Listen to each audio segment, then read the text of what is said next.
10:01, good morning from the Circa Sports at the Mint Kentucky Downs studio. I'm Lucas Panzica. Chaz Coleman is officially out at Tennessee. The Penn State edge rusher transfer has been medically disqualified from the team, according to a report by On3 Sports. Coleman came in as a highly touted transfer after last season, but has not practiced with the team since the early portion of spring ball. The group stage is over for the U.S. men's national team in the World Cup after a 3-2 loss against Turkey last night in Los Angeles with a heavily rotated squad. The U.S. conceded a goal in the final kick of the game, but still emerge as Group D champions. Christian Pulisic came off the bench for the last 30-plus minutes as he returned from a calf injury. The U.S. will play in the round of 32 on Wednesday, with Bosnia and Herzegovina confirmed as the opponent. The World Cup action continues today in the final round of group stage games. France and Norway play for the top of Group I in Boston. It is Kylian Mbappe against Erling Haaland kicking off at 2 p.m. The NHL draft begins tonight at 6 in Buffalo. The Toronto Maple Leafs hold the number 1 overall pick. The Predators have the number 10 overall pick in Chris McFarland's first draft as Preds GM. For all your foundation repairs and waterproofing needs, visit USSTN.com. Breaking news at once on your home for the Titans and Vols. This is 104.5 The Zone.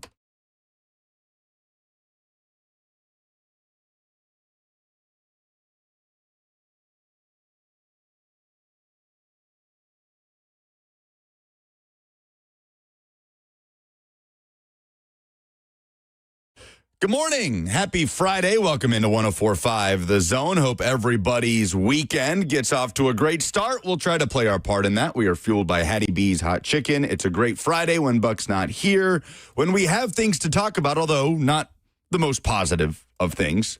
The U.S. are Group D champions, but lost last night. Bit of a gut punch there in the final sequence before the final whistle. News coming down this morning that finally there's some sort of closure with Chaz Coleman and Tennessee football. He is out, as you may have just heard, according to On3 Sports. Chris Lowe reporting on it.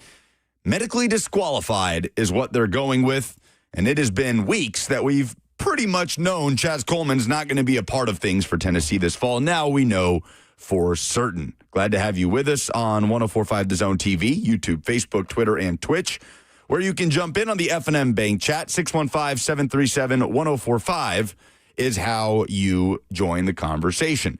So, much to discuss today. Greg Cosell will join us coming up next. Can't wait to hear his thoughts on the Brendan Sorsby saga and what he thinks of Sorsby as a quarterback prospect and what he can feasibly work on throughout the course of this season, not playing football, but preparing for the NFL draft.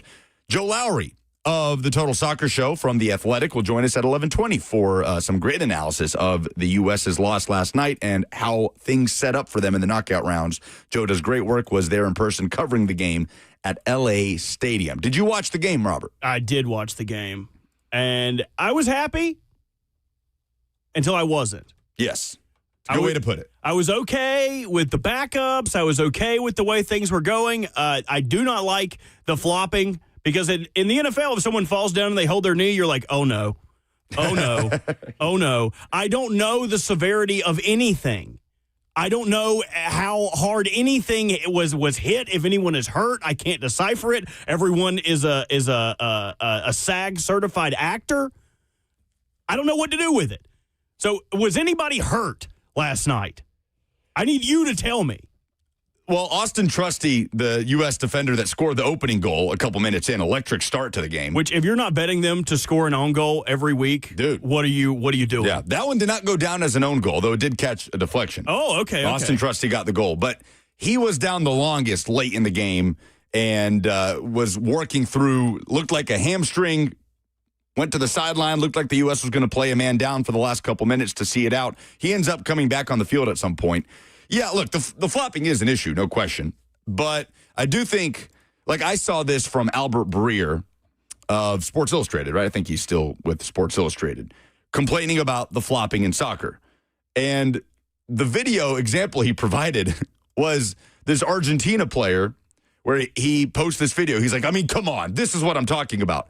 And the Argentina player, I think it was Julian Alvarez, if I'm not mistaken, a very diminutive, shorter player, facing Austria, was they're going for the ball. An Australian player whose shoulder pretty much is even with his head, like shoulder checked him right in the nose and he went down. It's like, dude, he got smashed in the face by a dude's shoulder. You also would go crumbling to the ground.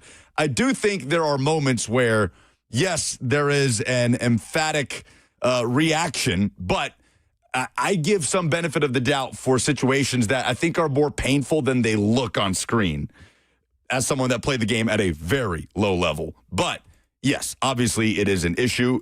It's an issue in some other sports as well. In the end, the U.S. gets the job done, big picture with the group. 3-2 is the final. Very rotated squad. 9 changes from the Australia game to the Turkey game. That's the most changes from one game to another in the history of the U.S. men's national team in a World Cup. So Mauricio Pochettino completely changed the lineup, even all the way back to goalkeeper, where Weston McKennie was like the only holdover from the previous lineup. We do see Christian Pulisic. He looked sharp on the ball for 30-plus minutes. And, yeah, it was gutting. I mean, crazy game, back and forth. A little bit of depth got exposed for the U.S. on the back end, certainly. And Turkey fans, I'm sure, are back home wondering where the hell that was against Paraguay and Australia. They are so far the flop of the tournament with the talent that they have. Arda Güler, I don't know how much you noticed, Robert. Arda Güler wearing number 8 in white for Turkey, just cooking for long stretches of that game. At 20 years old, starter for Real Madrid, and he caused the U.S. a lot of problems. Turkey, credit to them, put out a good performance, even though they were already eliminated. And in the end, the U.S. will be Group D champions. But yeah, it does suck to concede that goal literally in the last kick of the game. And if we're going to extrapolate any from this, we need to know that the backups were in. It wasn't a do-or-die game for the U.S., but we talked about yesterday how Turkey wanted to possess the ball the same way the U.S. wanted to possess the ball. It seemed like their counter press was really good. Anytime that the U.S. was like, oh, we got the ball back. No, they didn't, because they came back and got it back. Was any of that concerning for you to see how they looked facing a team who wanted to possess it the same way the U.S. did? No, because of what the lineup looked like. I mean, that lineup will look nothing like what we see the U.S. set up with against Bosnia. Nothing.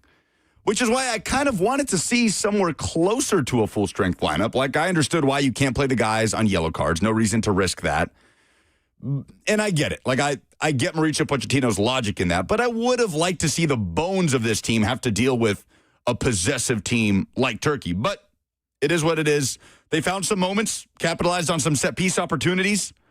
In the end, you give up a goal leaky defensively, which we already knew. We knew that the U.S. was going to struggle defensively, especially with its depth.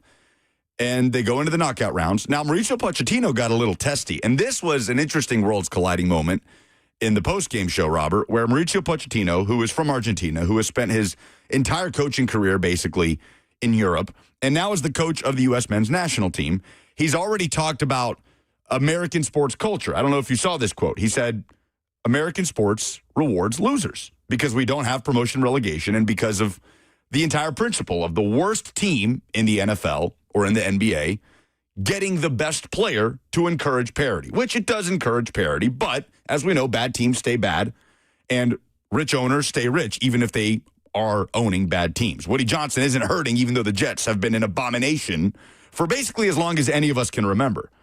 So we had another one of those moments last night where Mauricio Pochettino in the postgame press conference is fielding questions from U.S. reporters, and they're all asking him about the loss and how disappointing the loss was. And he seemed almost taken aback. Like, well, hold on a minute. Like, we won the group. We went into this game with literally nothing to lose. He was surprised at the negative tone of the questions. And this was Mauricio Pochettino after the game with American media. For you not to say congratulations that we won the group, that is a little bit sad. It's very positive to finish in the way that we finished. Cannot be possible, I'm sorry guys, it cannot be possible that Turkey finish celebrating the 3-point and Australia celebrating the qualification, Paraguay celebrating the qualification, and come here and for you not to say congratulations that we won the group. That is a little bit sad, but only that. I need to remember you and everyone that we won the group. Sorry, guys, we won. I have to remember you. I love that. Yeah, his English is it's funny. Like some things, the way things translate for him at times, it is a little endearing. But every American journalist better keep that same energy they did for that woman in the Jaguars press conference with Liam Cohen.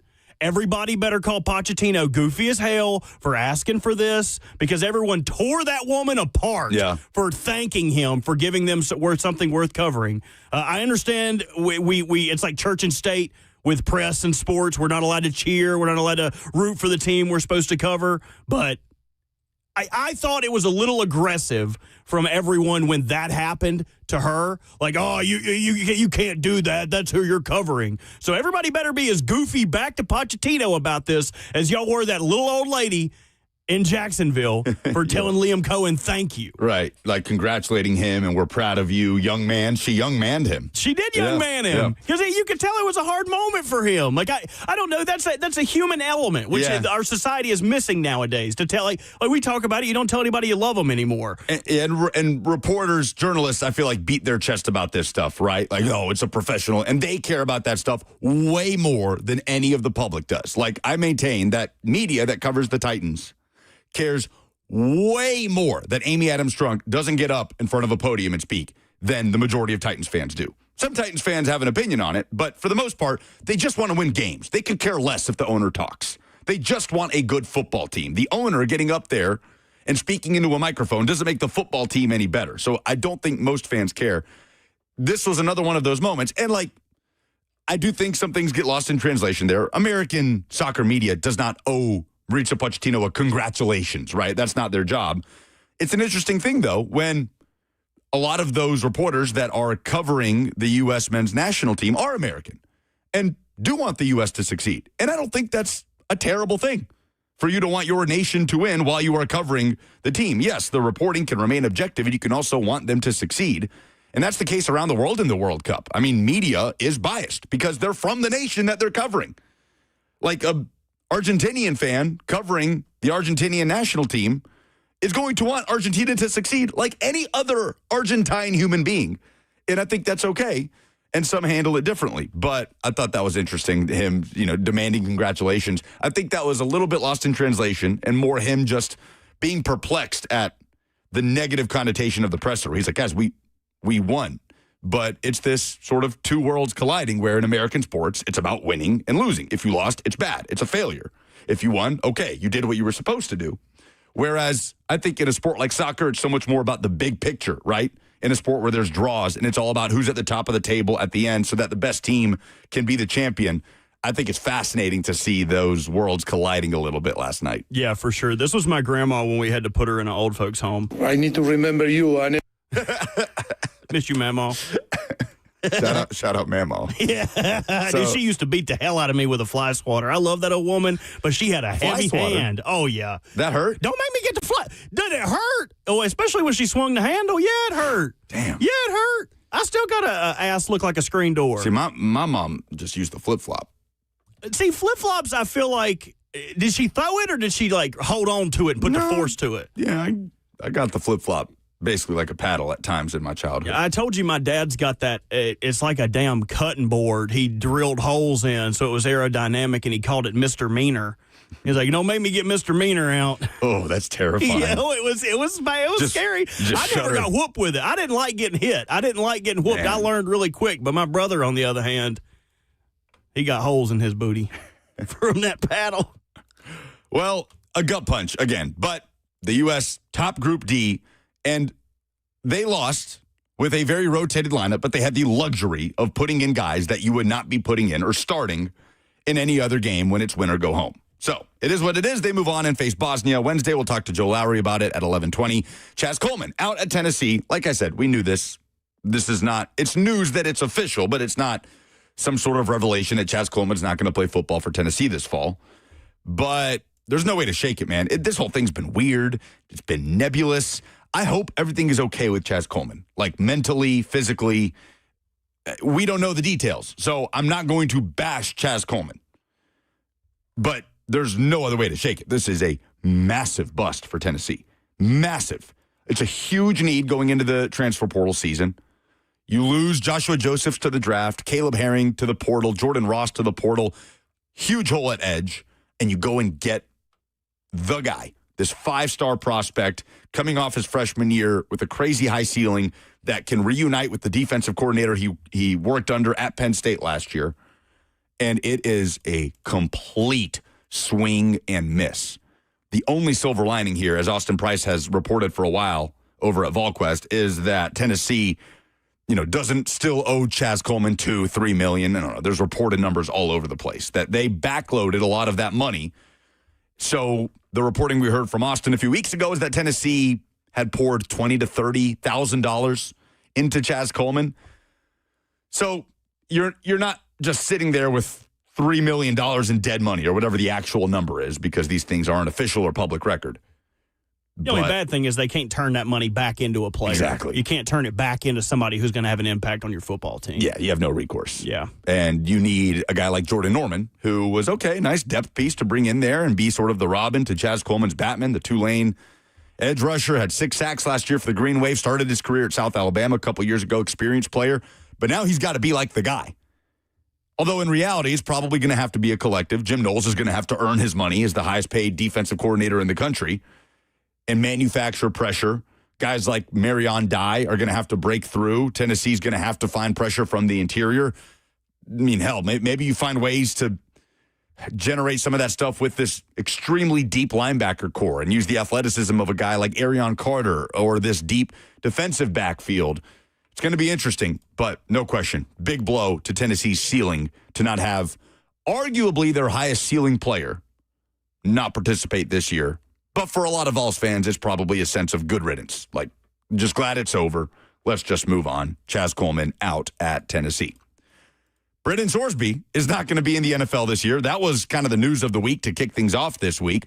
Greg Cosell will join us coming up next to talk about Sorsby as a prospect.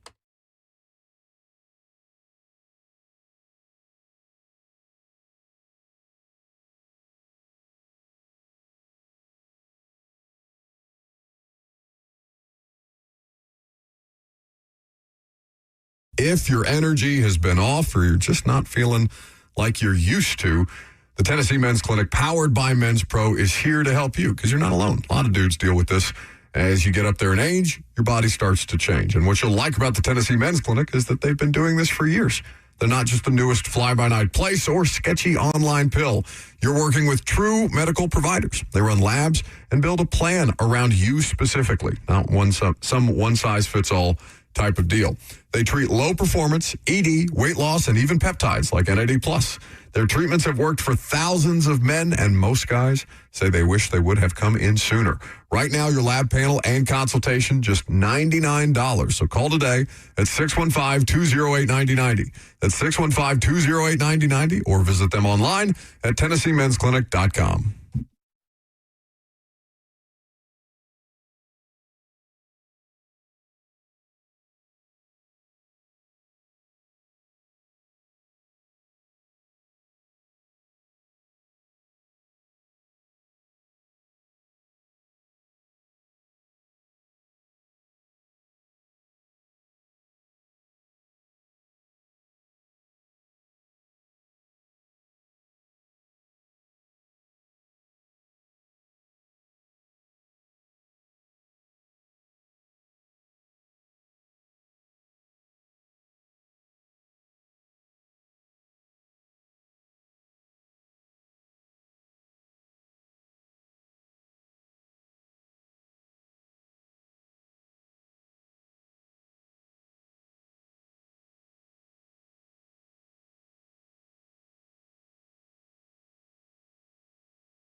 Whenever one of us is missing, whether it's me, Robert, or Buck, the show gets smarter by subtraction, right?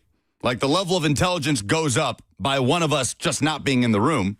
But we also like to make the show smarter by addition. So that's what happens whenever Greg Cosell comes on, and we're glad to have him on this Friday. Welcome back. We are fueled by Hattie B's Hot Chicken. Greg Cosell of NFL Films joins us now on 104.5 The Zone. Good morning, Greg. How are you?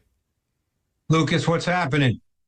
Good to talk to you. Actually, a lot, Greg. I mean, I feel like a lot is happening this summer. The Brendan Sorsby thing has thrown a big old wrench into the NFL media cycle. I mean, the New York Knicks and the World Cup. Like, this has actually been a welcome, busy summer as opposed to the dead period with everybody just counting down the days to training camp.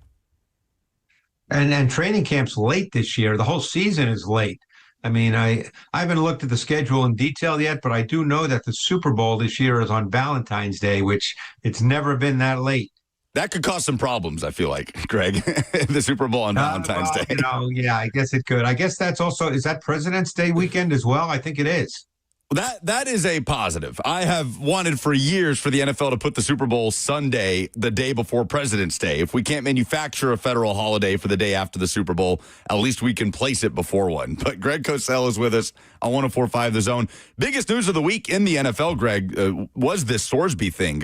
Obviously, the league will not hold a supplemental draft. We now know this summer they have not in about 7 years. It denies Sorsby's access into the league this season, and he'll have to wait until the 2027 draft. This has just been an insane story to follow from start to finish. He has been kind of thrust now into the conversation in terms of who he is as an NFL prospect amid all the gambling stuff that has been messy, to say the least. But, I mean, let's just keep it on the field with the tape. How much more have you looked at Sorsby since you learned that he was hoping to be a part of the supplemental draft this summer? Oh, I had done him. I did him last summer from 2024, and I had already looked at his tape from 2025, well before all this came out. So I've done him in detail.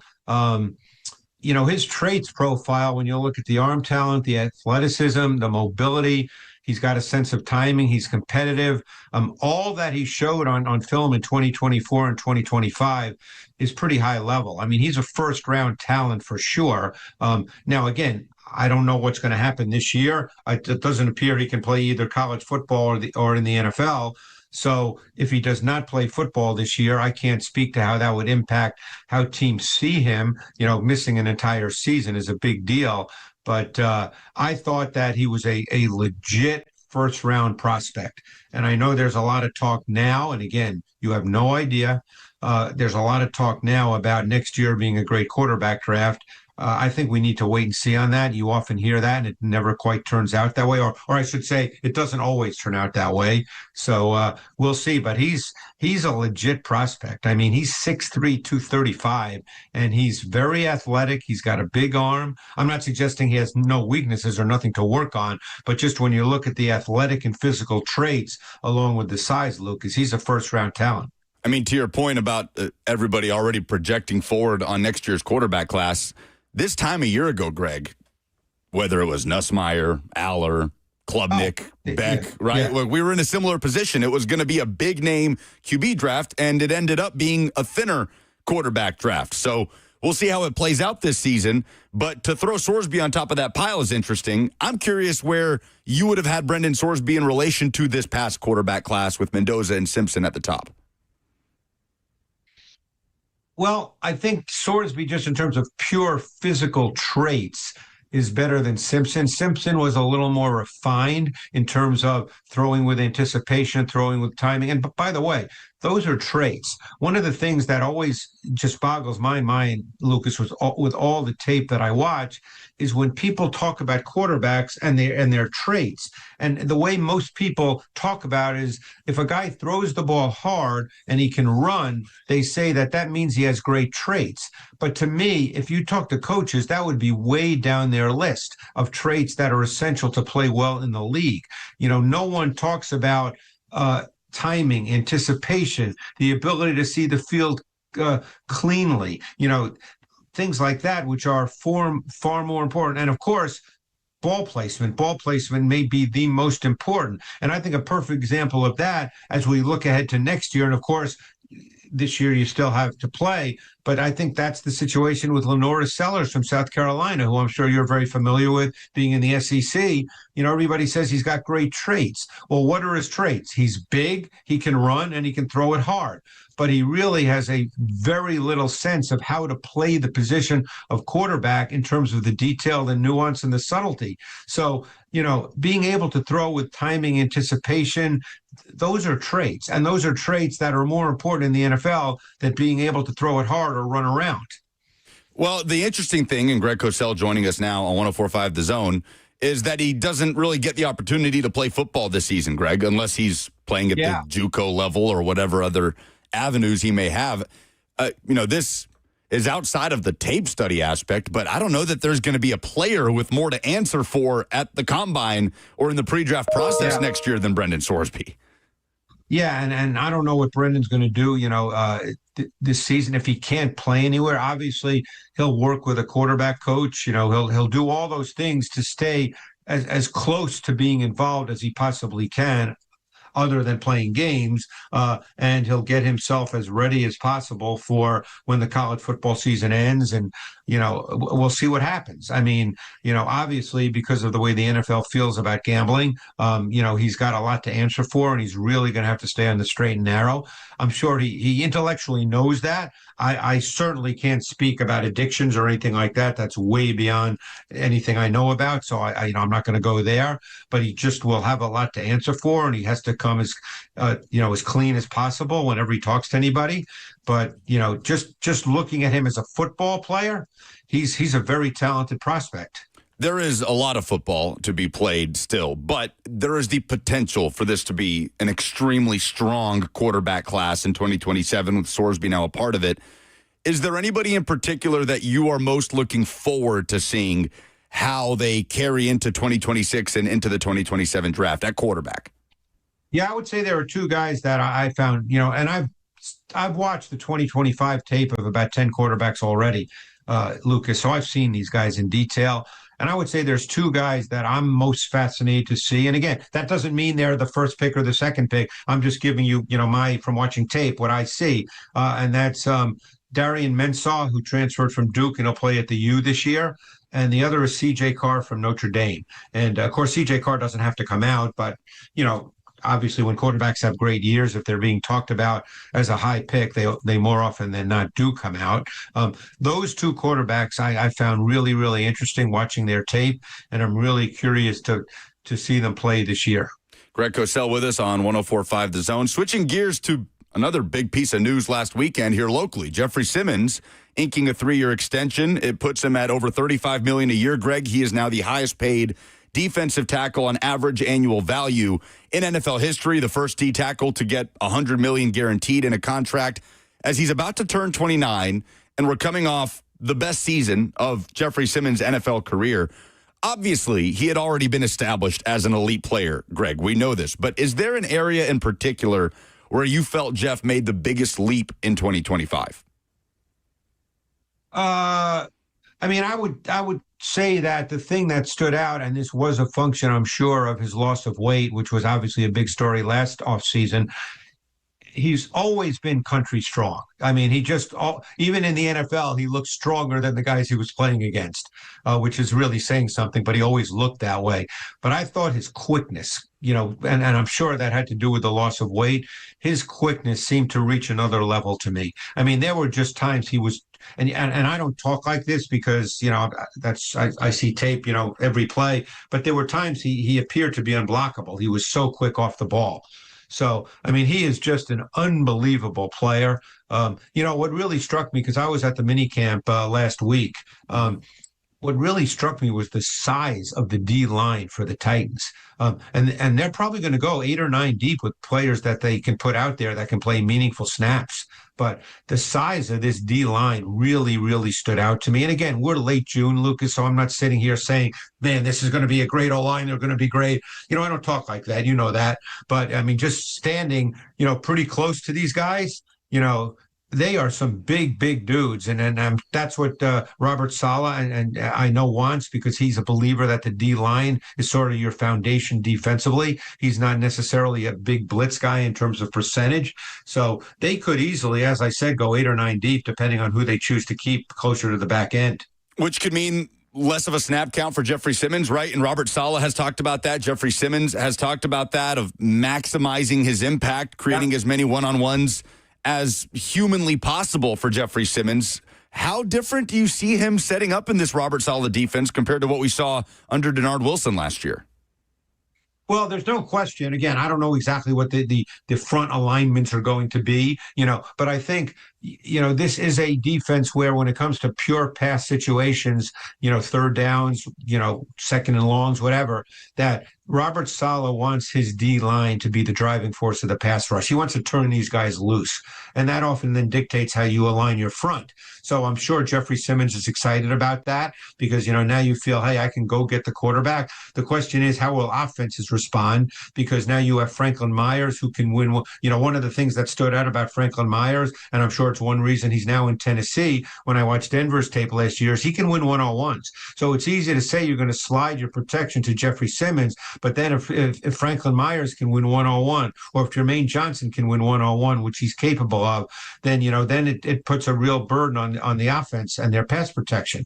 But there's no question that in terms of pass rush, Robert Saleh wants the D line to be the foundation. So it's pretty much, hey, let's go get the quarterback. And there's not a single D lineman that doesn't get excited about that. And Saleh, having coached John Franklin Myers at the Jets, will be intimately familiar with his skill set.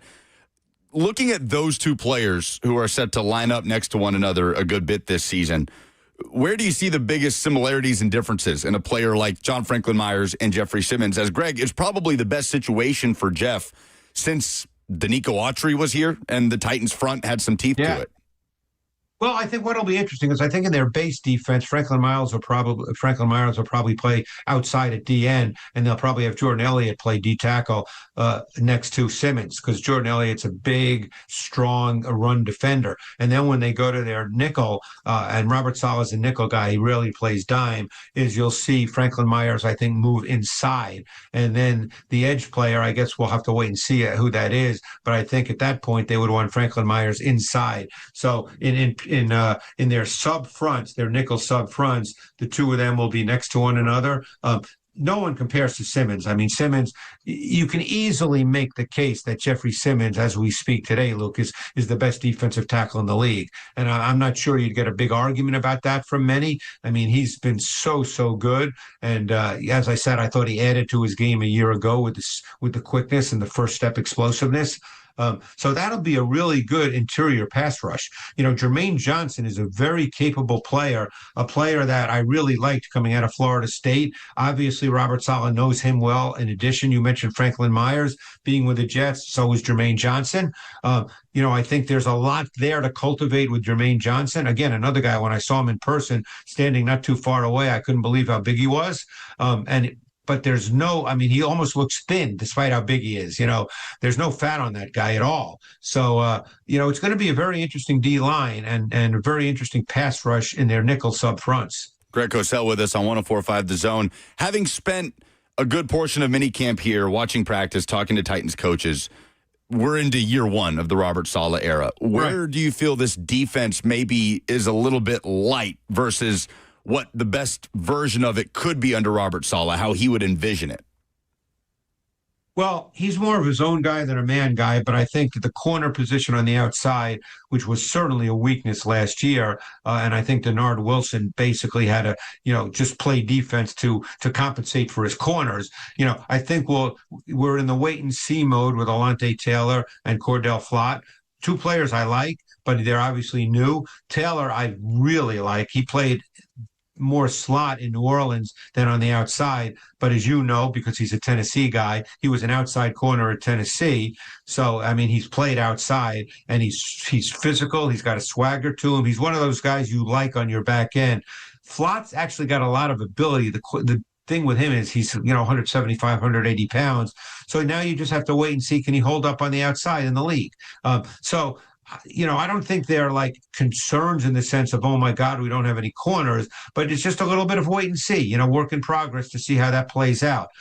On the back end, the player I'm really anxious to see once, the real game start is Kevin Winston, because I think he can be an impact safety. He's big, he's physical, he can play on the back end, he can play down low, he can cover. I mean, to me, he has a chance to be one of the really good safeties in the league. Yeah, injuries holding back Kevin Winston Jr. his rookie year, hoping for a clean bill of health for him in 2026. But to the Alontae Taylor point, Greg, of playing largely in the slot in New Orleans, 2024, he got a lot of run at outside corner, and his best pass rushing numbers came in 2024. Greg, 4 sacks, a high number for a cornerback. You mentioned the physicality. Could you see that being a factor in 2026, Alontae Taylor, and how the Titans could utilize him in crashing the backfield? Now you get into a situation where does Robert Saleh, because Alontae Taylor, when he's lined up to the boundary, was a very good blitzer. The question is, does that become part, even though Robert Saleh by nature is not a strong blitz guy, does he add that into, his sub packages because he's got a player in Taylor who's very good at it? So that's where you sort of take your scheme and you add in a player and his traits and his attributes, and you see, okay, he's really good at this. So you know what? I'm going to selectively deploy that within the context of my scheme. That's a great point, Lucas. I'm very anxious to see that, because he is, despite the fact that he's, I don't know what Taylor weighs. He's probably 195-ish. I mean, he's not 210 or 215, but he's very physical and very competitive and very tenacious. And, he embraces the physical part of the game. Greg Cosell, making us smarter on 104.5 The Zone. Greg, always good to talk to you. Appreciate you taking the time. Thanks, Lucas. Appreciate it. Greg Cosell of NFL Films, at Greg Cosell on Twitter. Always great stuff every week. The Alontae Taylor aspect of the pass rush, Robert. We talked about it yesterday. We heard from Alontae Taylor. Just as a wrinkle, I'm fascinated to see how Robert Saleh opts to utilize a player that is here because he wants to play on the outside, and that is all of the messaging from the Titans, is that he's going to play on the outside. The thing that we haven't talked about that much is how much that physicality will be utilized to get to the quarterback. Yeah, and he brought it up, too, that Robert Saleh is not really a blitzing guy, but when you have someone that is a skill that is in their what's it called? The thing people put their arrows in if you're an archer. Oh, your quiver? Yeah, I think that's right. So if you have someone who has that arrow in their quiver, you're going to be more prone to try to use them in situations like that. Man, that's pretty good. Is it a quiver? It is a quiver. There we go. We're learning today. 615-737-1045 is how you jump in. You can also chime in on the F&M Bank chat, YouTube, Facebook, Twitter, and Twitch. Don't forget, July 16th, the Split Happens Bowling Bash, happening 3 weeks from yesterday at Eastside Bowl. Go get your tickets now at 1045thezone.com. The whole show will be out there. Friends and guests will be out there. It's $40 for a full 3 hours of bowling, shoes included. Super cool spot over in Madison, full bar, great menu, billiards, arcade. I can't wait. The bowling event is a smash hit every year. It's going to be a party. And hopefully we can replicate some of the vibes from 3HL's karaoke night the other night. Yeah, if you came to that, we know how to throw a party. All the Zone crowd's going to be there. The other guys who are affectionately known as them guys now after Ramon and Will crushed. So that the them guys tag happens because of their performance on karaoke night. Oh, absolutely. I mean, if I'm going out we're giving out awards like Rookie of the Year, CJ in promotions wins Rookie of the Year. CJ obliterated whatever you like by T.I. It was so stinking good. And I would give MVP to Will. I think he carried it. And then Coach of the Year. He showed some versatility. Oh, yeah. Right? I mean, to go from Frank Sinatra to Boosie. Yeah, I mean. Yeah, not many people can do range. that. Well, we're going to be doing that. We're going to be going balls to pins out there. Should be a lot of fun. Everybody's going to come hang out. Come hang out and have a lukewarm Tito's shot with Ron Slay. That's his specialty. And it should be a good time. Come out there and test yourself against me because I'm a pretty scratch bowler. Average about 125. So that's not good if you're unfamiliar with bowling scores. Who was comeback player of the year? Comeback player of the year. Karaoke night then. I mean, we might as well do the whole. Comeback player of the year, I would have to give that to Kirby. because Kirby. I missed Kirby's. Kirby sang "Ain't No Sunshine When She's Gone." Oh, so man. I did not have any expectations for Kirby going into this because naturally I did not. I've never heard him sing. He's never sang my praises. He's never sang me a little ditty. He's never sang me a song. But when he got up there and was like, "Ain't no sunshine when she's gone," dude, Kirby was belting it out. I would give Comeback Player of the Year to Curb. Who was the most disappointing? Who flopped at karaoke night? Oh, maybe me. No. When I got up there, dude, Toby Keith? I couldn't hear the music well. So I lost my tracking once or twice, and I made it into a giant joke about Cheyenne. I was like, I want to dedicate this song to my lovely fiance. It was beautiful. It's not always about you. Sometimes I want to talk about me. And it didn't play the way I wanted to. But I felt like I fell short of expectations. We'll review the film. We'll get better for next year. 615-737-1045 is how you chime in. Can Tennessee be any better at affecting the quarterback this year, considering the difference in talent level from last year to this year with the Chaz Coleman news that came down? We'll do the SEC stat of the day next.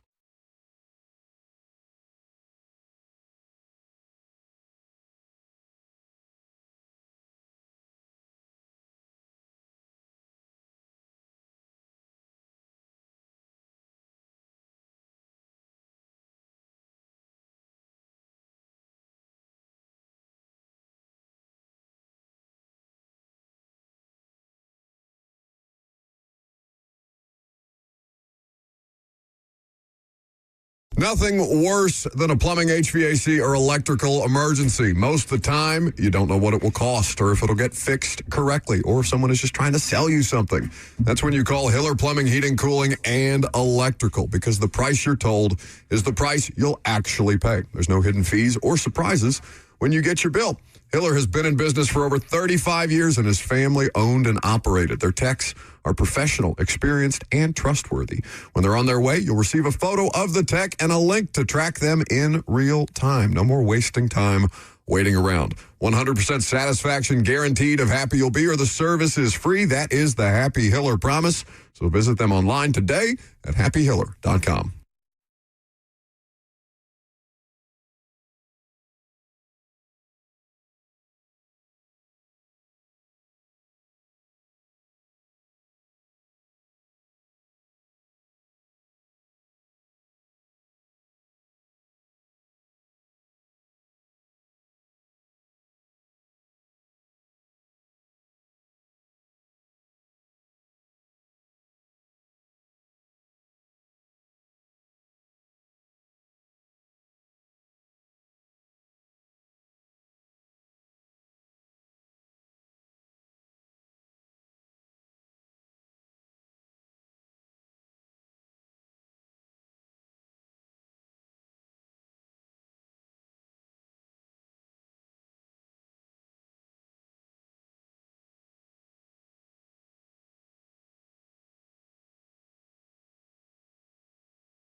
13 and a half sacks. That's my fault, Zach. I did not ask you to play the Talk About Sec coming back. This is the SEC stat of the day.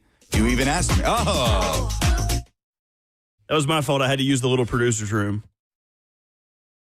Keep the Sabrina Carpenter under it.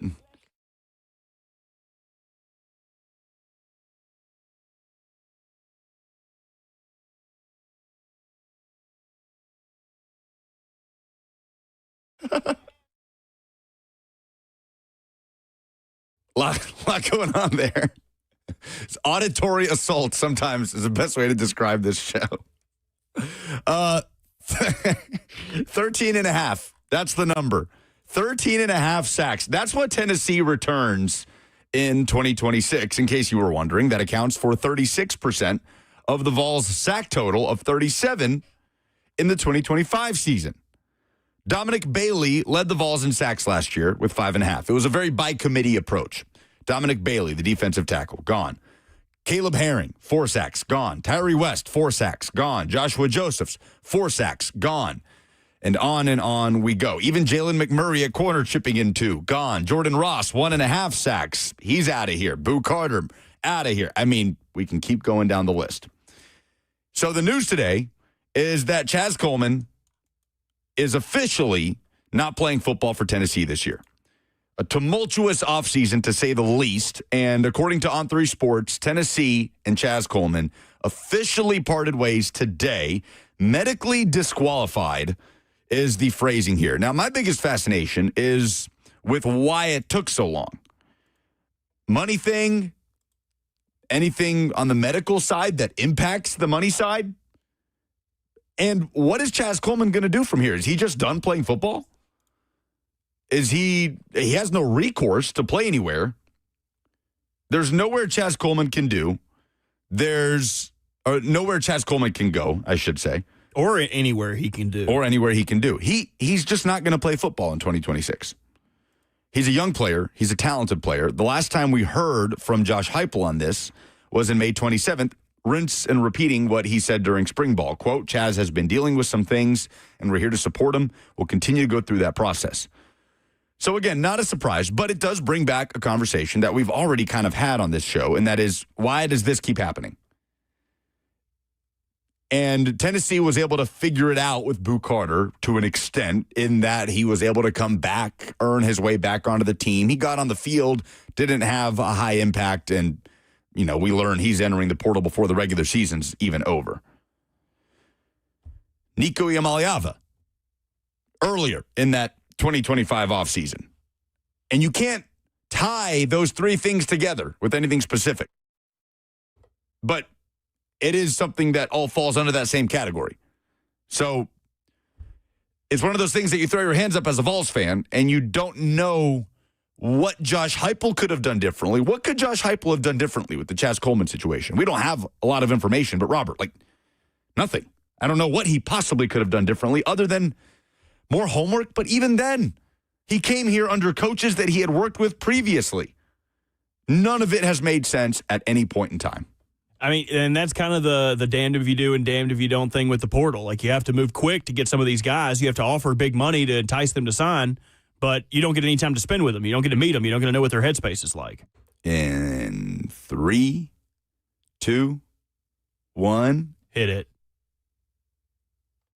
Oh, that's disappointing. They said 10:53 we were having a fire alarm. Trying to have a fire alarm test. We were going to break early and try to avoid it, but hell, they ain't even going to do it. Remember when we used to do the fire alarm dance party?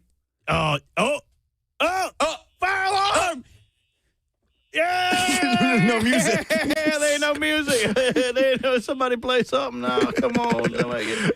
There we go. Yeah! Coming up next, what are we talking about? Speaking of edge rushers, one that actually will play this season is Keldrick Falk, the first-round draft pick of the Tennessee Titans. We will hear from Keldrick Falk and his media availability from minicamp last week coming up next.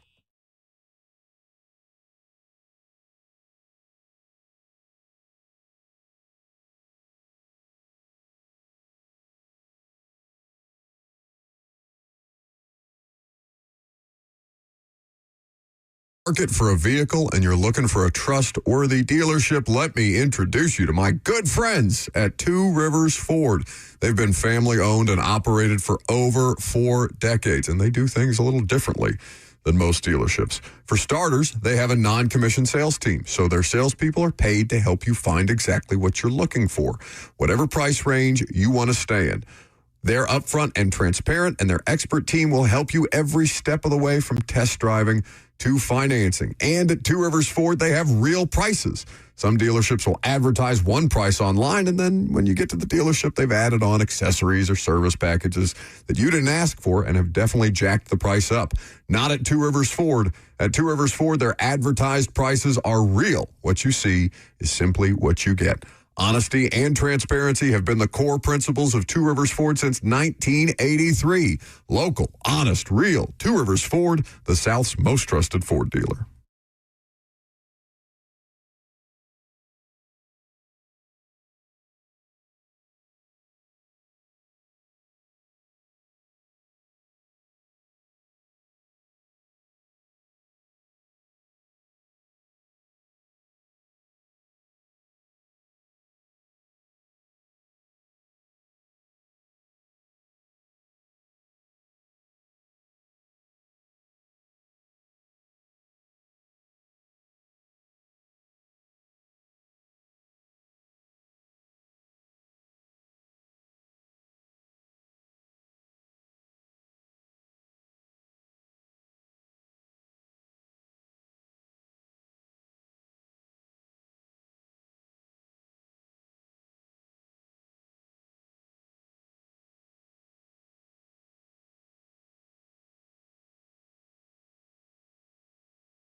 11 o'clock. Good morning from the Circa Sports at the Mint Kentucky Downs studio. I'm Lucas Panzika.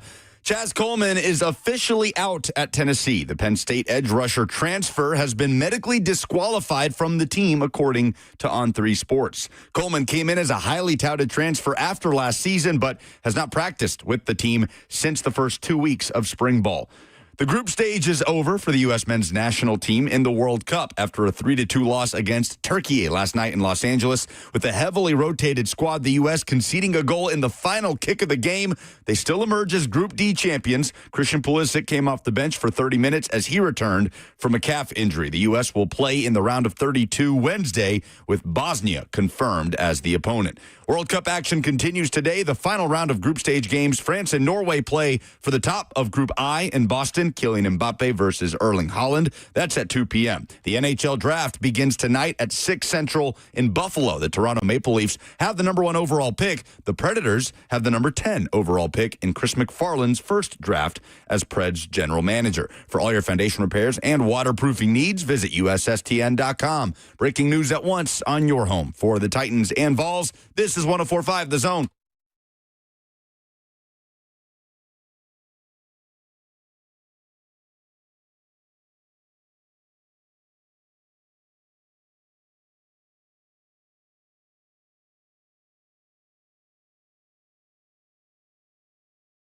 So we've talked a lot this offseason about Jeffrey Simmons, about the added depth of this Titans defensive line, Solomon Thomas, John Franklin Myers, a marquee signing in free agency.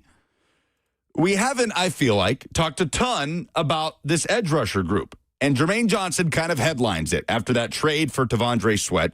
But so does Keldrick Falk.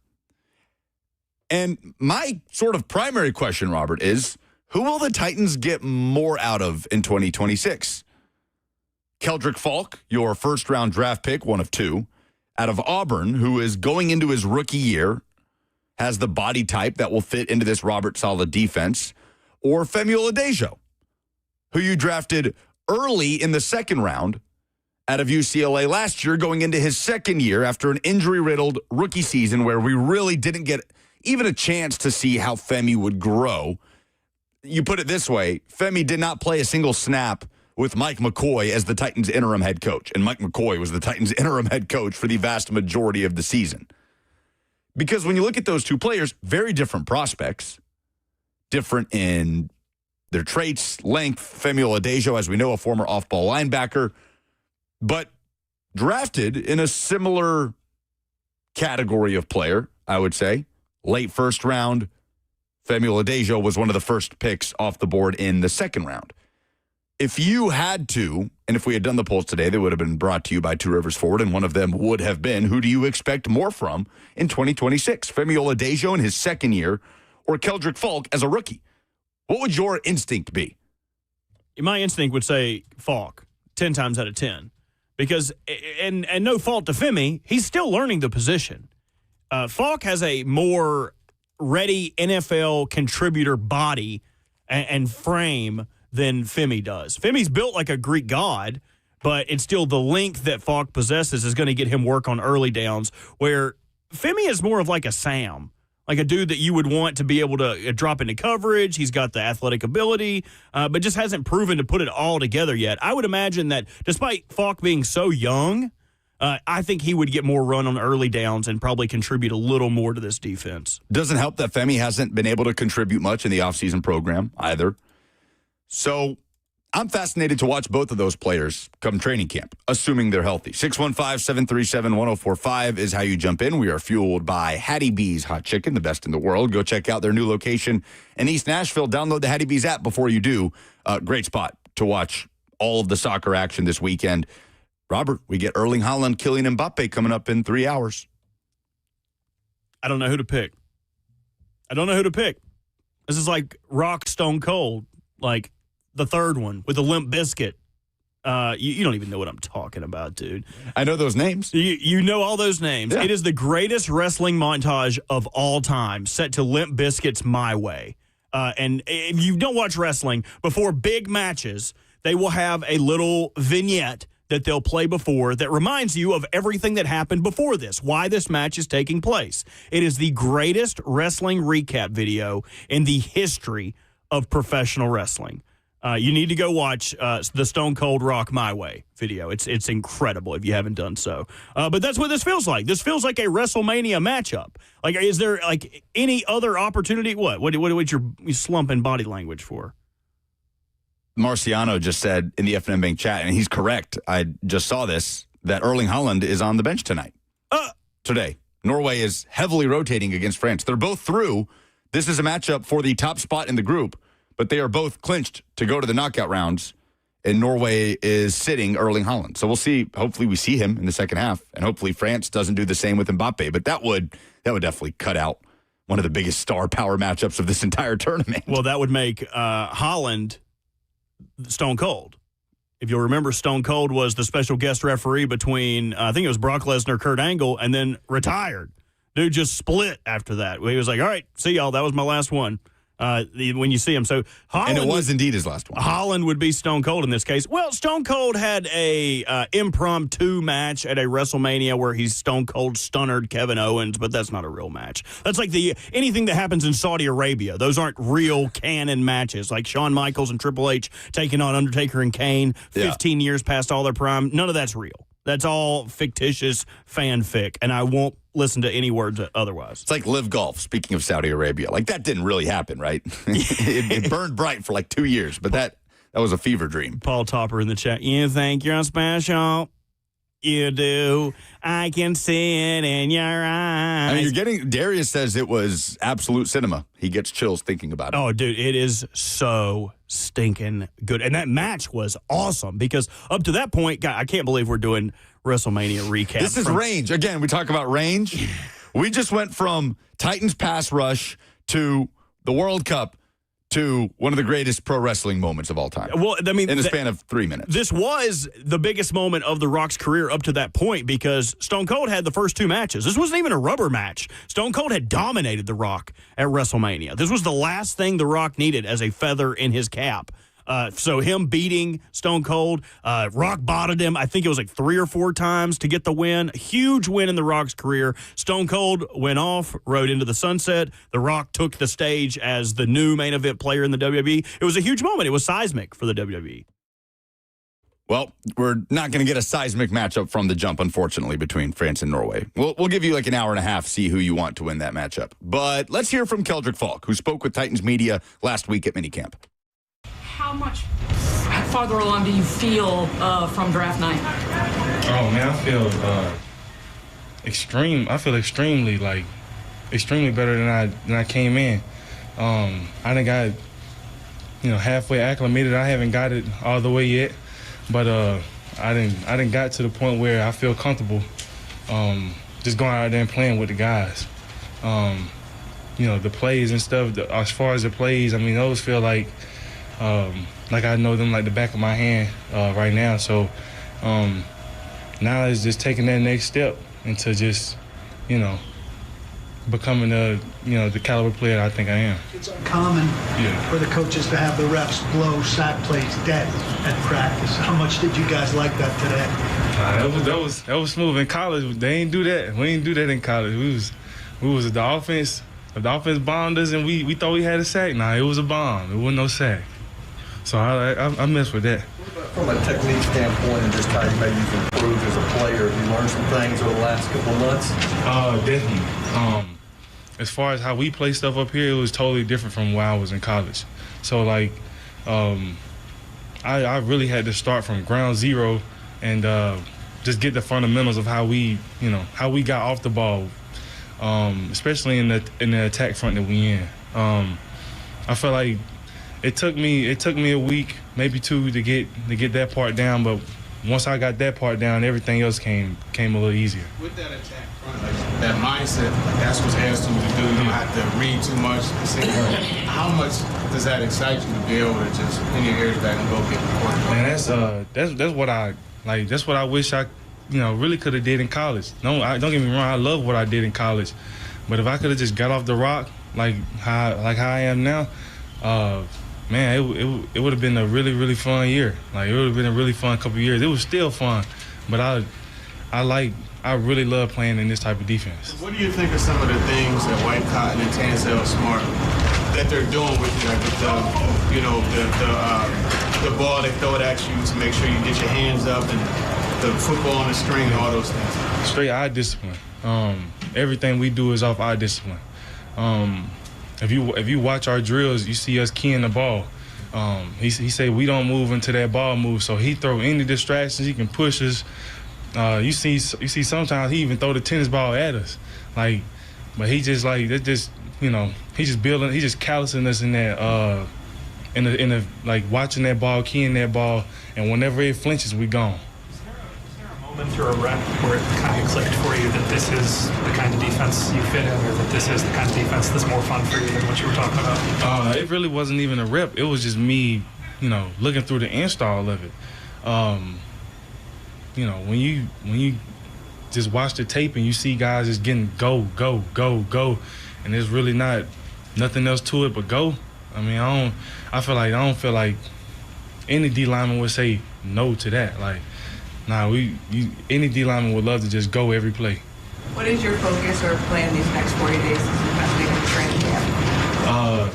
One, to figure out what I need to improve on as far as how my offseason went up here, and then from there is just just adding more to me. I want to make sure that I come in polished, in shape, and ready to go. I'm gonna stay in the playbook, get training, and then I'm gonna make sure that I work the fundamentals that we do every day up here every day. When you think about from the mental side, how have you been able to maybe grow and develop in that way outside of the physical? The mental side, I say just being up. First, it's the first time that I've been away from home for further away from home. I went to Auburn. I was an hour away from my house, so I mean it really wasn't too much of a difference for me. But whenever I came up here, it was the more free time, the longer I was, the distance away I was from my family, and then it just was showing me that I had to really lock in on like this. When I was in college, I mean, I could go home every weekend. I could, if I wanted to, I could have went home every day after practice. I mean, I was just that close. But up here, it's like I'm focusing on me and I'm focusing on ball. So, really, I feel like that was better for me, just to focus on ball. Yeah. So we've seen you work with Tanzel before practice a couple times. It's not just him, it's some veterans. Obviously, deep position. What's it like to go from a coach to then Jacob Martin maybe help pulling you aside and helping you out with some hand work and stuff, to have those resources? No, that's great. Like, just to have those resources is great. I take that as just picking everybody's brains. Whenever Jermaine came during OTAs, I was picking his brain all the time. When Jacob Martin, he was here every practice, and I was picking his brain every day just to get the knowledge of like how he do stuff. We don't play the same at all. But just to get a different perspective on like how to play D-line or how to rush a passer is like key for me, because I'm still developing that pass rush package for me. With Jeff Simmons, you're in the building with him now. How has that been, just being able to gather things from him and just learn how to be a pro from a guy that's done it so well? Man, it's been great. Like you said, he's a pro, and like he's been seasoned in it. Like he knows what it's like to play here, and I feel like he knows a little bit about he definitely knows a lot more than what I do, especially playing in the league. And man, it's like just coming on the sideline. I mean, I don't really think he practiced these last 2 days, but just coming to the sideline and just like, getting his perspective on like things he's seen that I could do better on, as far as when the O-lineman is jump setting me and I got a good get off, I got to be able to plant that foot in the ground and come back inside on it. And it's just things that I couldn't see myself on the field that he's seen off the field, and I was like, just picking that up from him, like, it's great, because I mean, really one of the best to do it. So it's like you got no choice but to really lock in and listen to him. That was a strong bleep. Like a minute, dude. Yeah, he came in. I'm not even surprised when I hear them anymore. I'm just glad they're there. But then it went on for like a second too long. I was like, "The hell did he say?" It's like one of those It's from. great because really one of the best to do it. So it's like you got no choice but to really lock in and listen to him. I mean, he laid it down, man. That was like one of those from The Wire. What was the senator's name? Oh, the one that goes bleep. Yeah. Clay something. He passed away recently, didn't he? He did. Very sad. I need to rewatch that show. It's been too long. There's too many shows to rewatch. I want to rewatch some shows more than I want to watch new shows. Like, I am itching to rewatch Sopranos for like the 4th time more than I'm itching to start up something new. And there's a lot of good shows out there that I have not experienced yet. This is what it felt like. This is what it felt like when he did that. Maybe help pulling you aside and helping you out with some hand work and stuff, to have those resources. Oh, no, that's great. Like, all right, we get it. All right, Kendrick. Okay. Clay. Oh, he's still going. Oh, okay. All right, sorry. Must have had a lot of feelings about it. Hopefully we can pick it up here and it's not. Oh, nope, still cussing. Okay, thank you. Clay Davis, thank you. Thank you. Bustin' Diamond in the F. Crap. I wish I could do it. He's good stuff. So good. So that's Keldrick Falk. I'm excited to see who has a quicker path to getting to quarterbacks for the Titans this year between him and Femi. I'm with you that it is Keldrick Falk. He's played the position longer than Femi Oladejo, despite the fact that Femi is going into his second year. I mean, you think about it, Robert. This will be Femi Oladejo's second year in the NFL and 3rd year ever playing edge rusher. Or really less than that. Because he didn't really get kicked outside until a few weeks into his final season at UCLA. And he did not get the opportunity to grow into that role because he was sidelined for the vast majority of his rookie year with the Titans. I'll tell you the guy that I'm looking for that I don't know. No one's said anything that makes me think this, but I think Jacob Martin is going to be a big player in the pass rush. He's the only guy that is like an actual that has speed rusher elements to his game. Like on 3rd down, I think it's Jacob Martin and Jermaine Johnson on the outside, if they're 2 outside linebackers. He's 3rd on the depth chart if you're looking at our lads, but I think he's going to be a bigger player than Femi is. Or Jalen Harrell. I think you could put Femi and Jalen Harrell together, and he would be a bigger player than them. 615-737-1045 is how you jump in. Okay, takeaways from the way the United States finished out group stage action and what's to come in the knockout round. We'll talk to Joe Lowry of Total Soccer Show, Backheeled.com. He joins us coming up next.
The United States men's national team are through to the round of 32. A loss to Turkey to close out group stage play last night, but they are Group D champs nonetheless. A round of 32 fixture against Bosnia looming on Wednesday.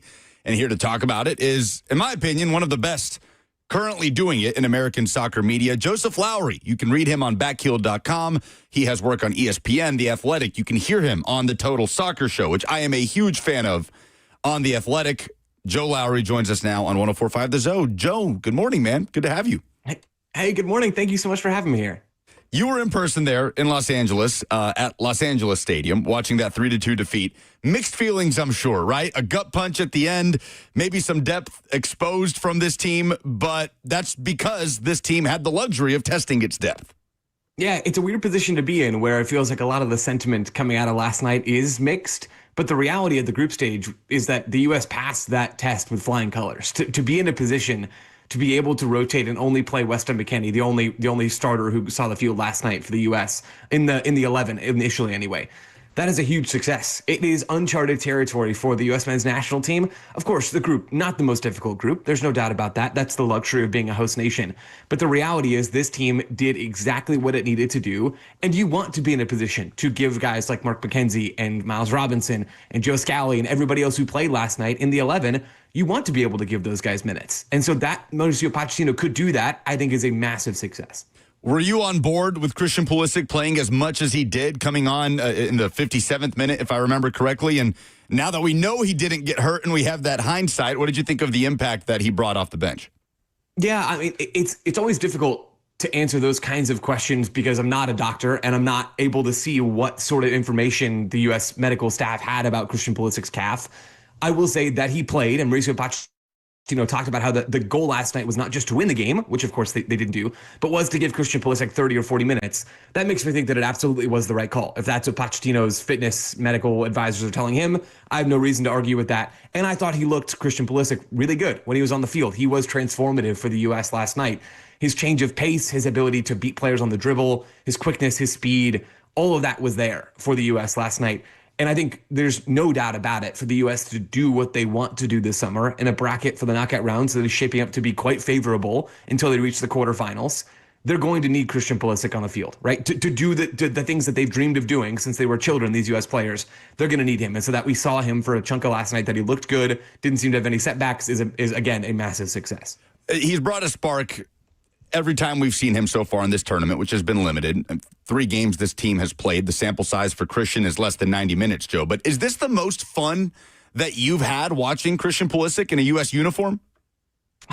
It's up there. It's absolutely up there. I'm thinking about when he first kind of breaks onto the scene for the U.S. ahead of that failed 2018 World Cup cycle.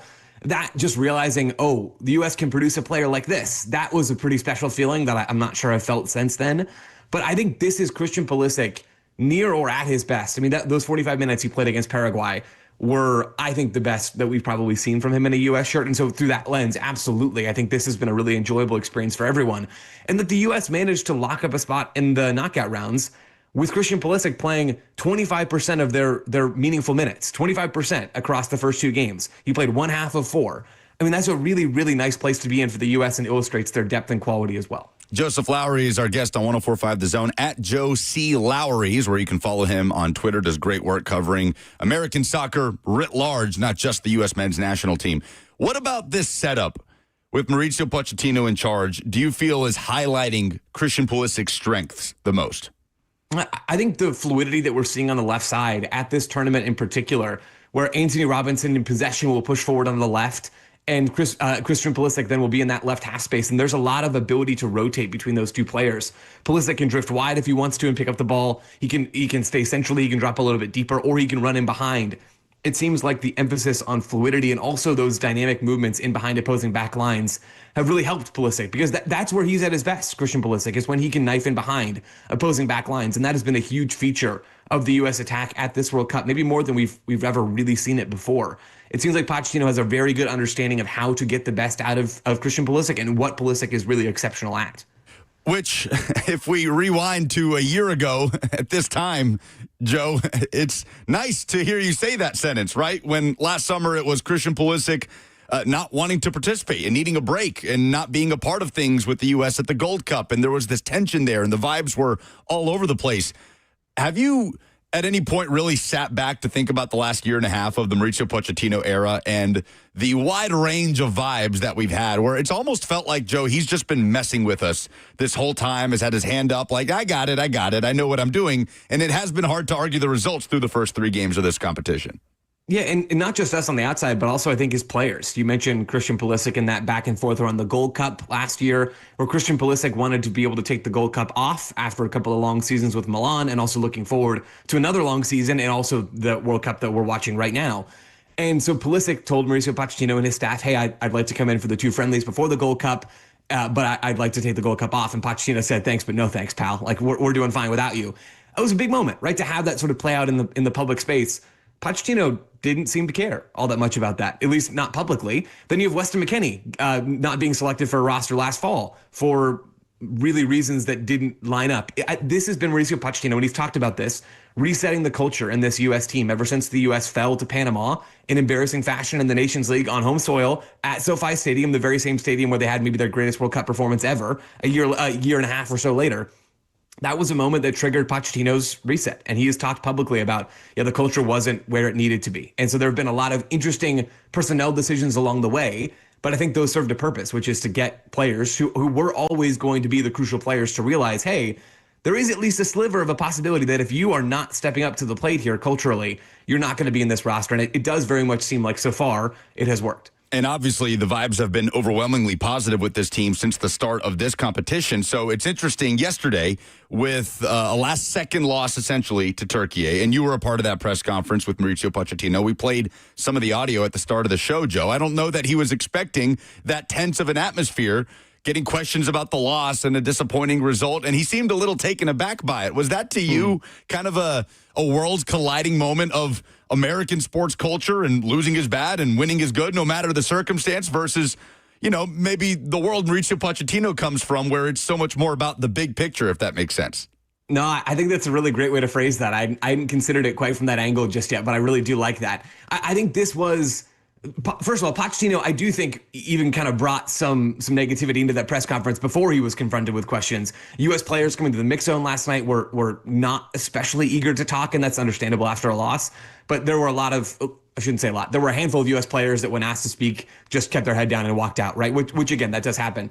But the mood wasn't great last night. I get the sense that this is a team that wants to win everything at every moment.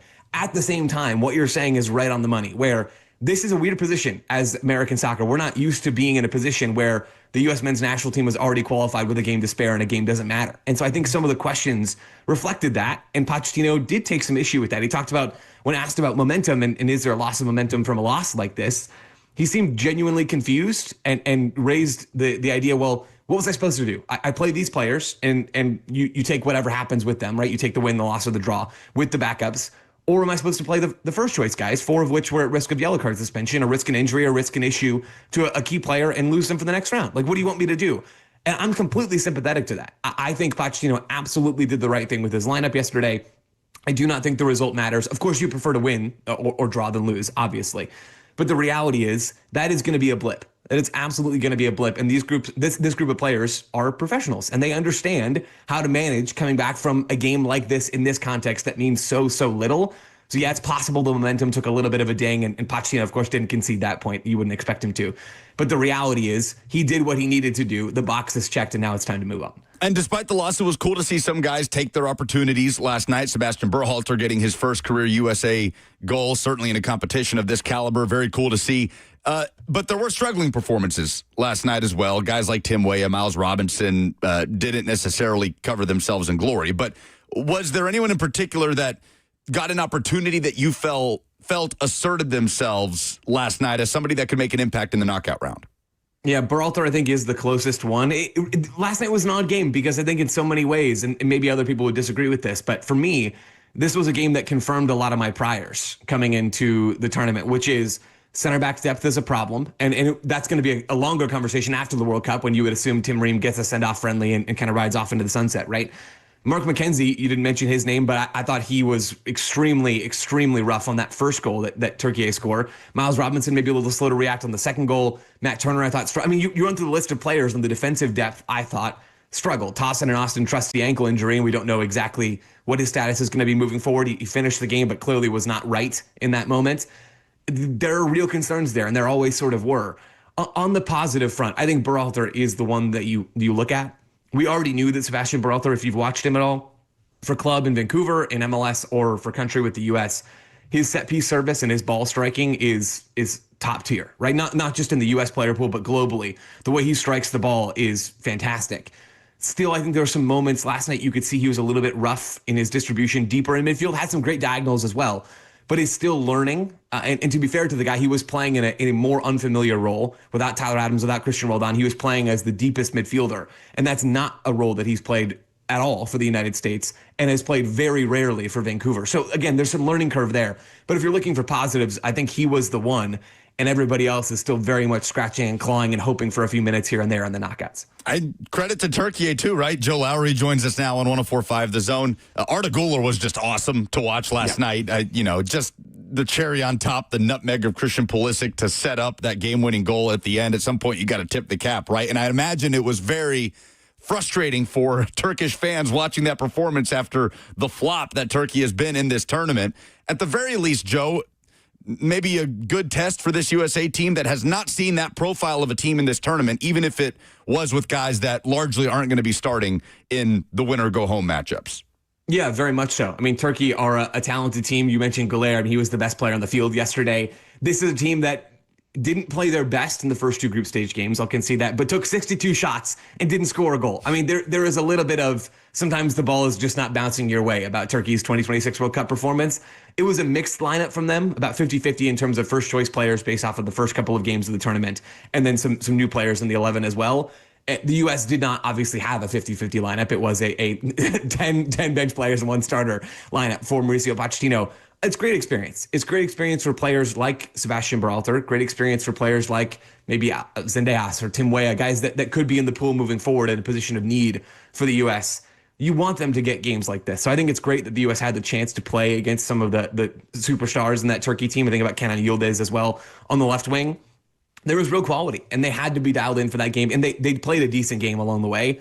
I think that is an encouragement for them in particular, and the U.S. may need those guys as the tournament continues. I was watching the game last night at Geodis Park, great crowd on hand in Nashville, and I was watching with our guy Ben Wright, who I know you know very well. Yes. Great local work, 615soccer.com.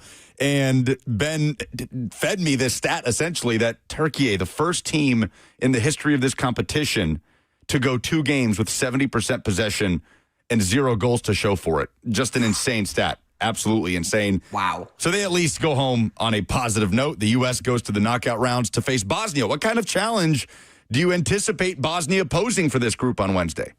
Yeah, I asked U.S. players that question after the game last night, and I think there is a reverence sort of for any opponent that comes up, but also a recognition that Bosnia will pose some similar challenges to what Australia and Paraguay did, which is they're not going to be the protagonist in terms of having a lot of the ball and going and pushing forward a lot and pressing all the time and really taking it to the U.S. They're going to be a bit more reserved throughout this tournament. It's been a 4-4-2 for Bosnia. Edin Dzeko, now in his 40s, former star over at Manchester City and Roma in Europe, played for some of the best teams in the world.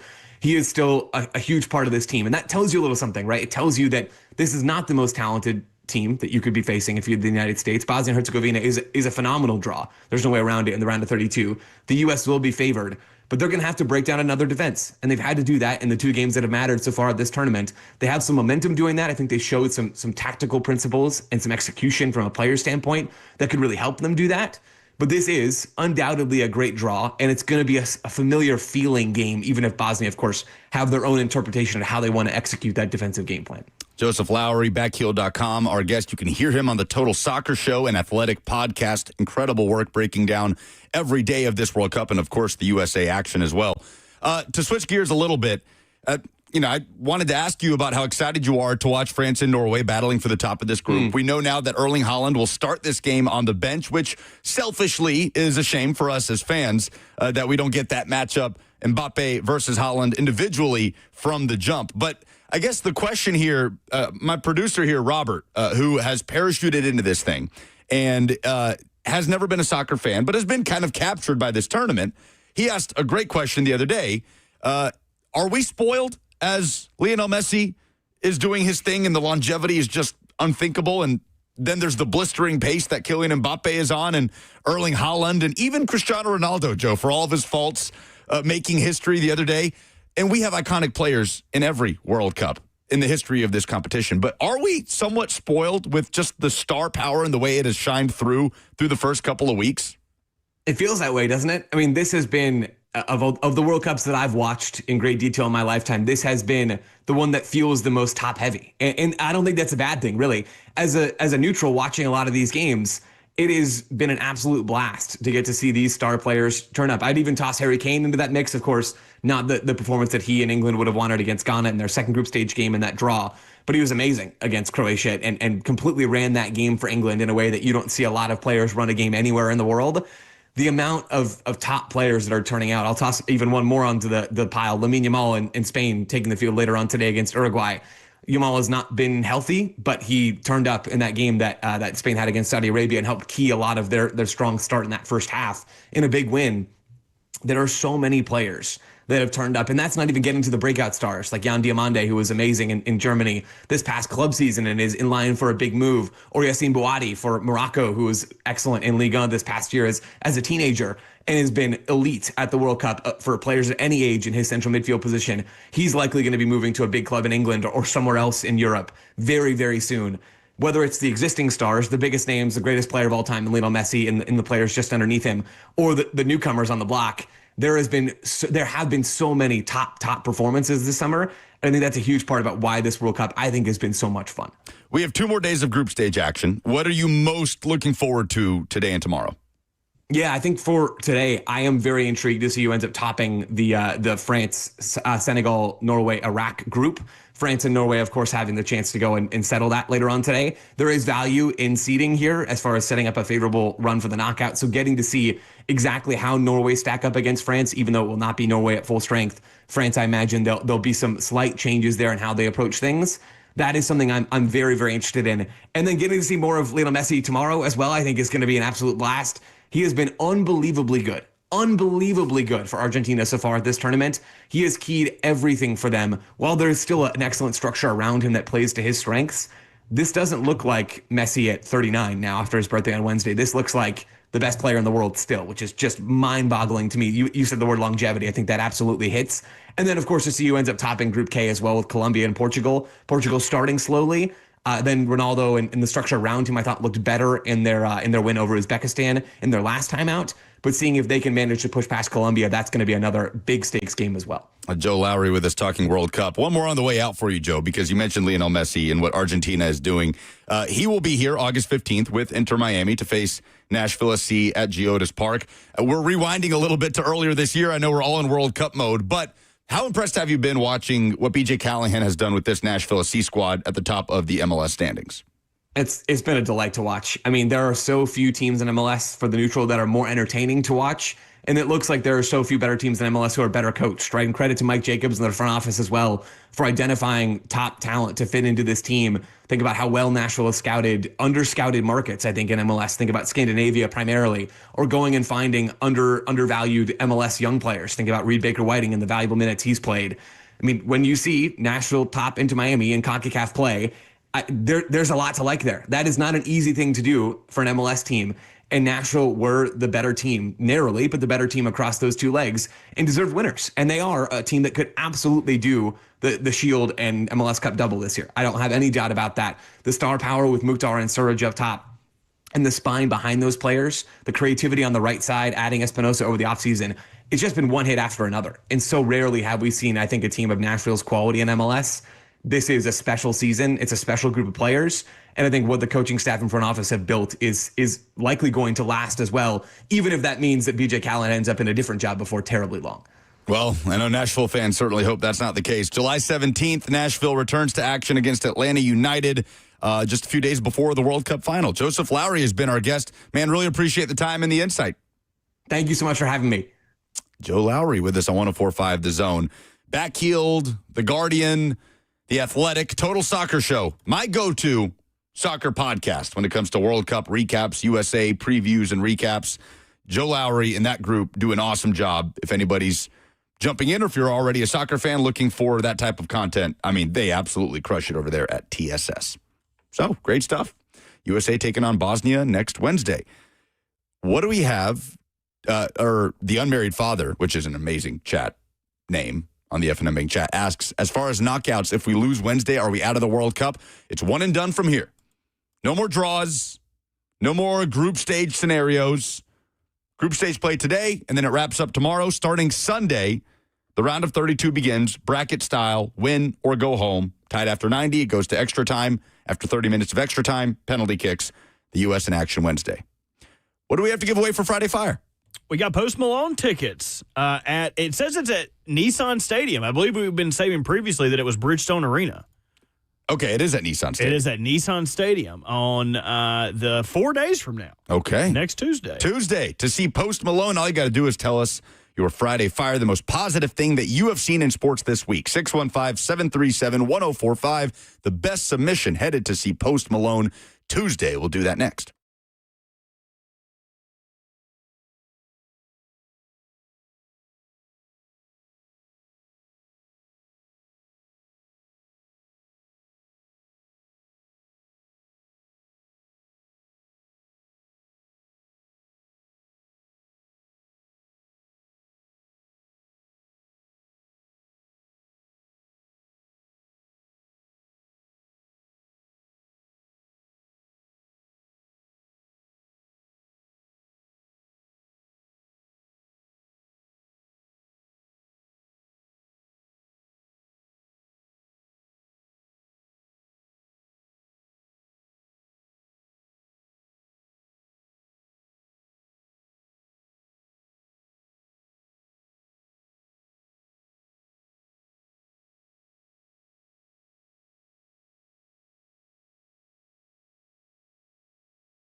Six 615-737-1045 is how you jump in.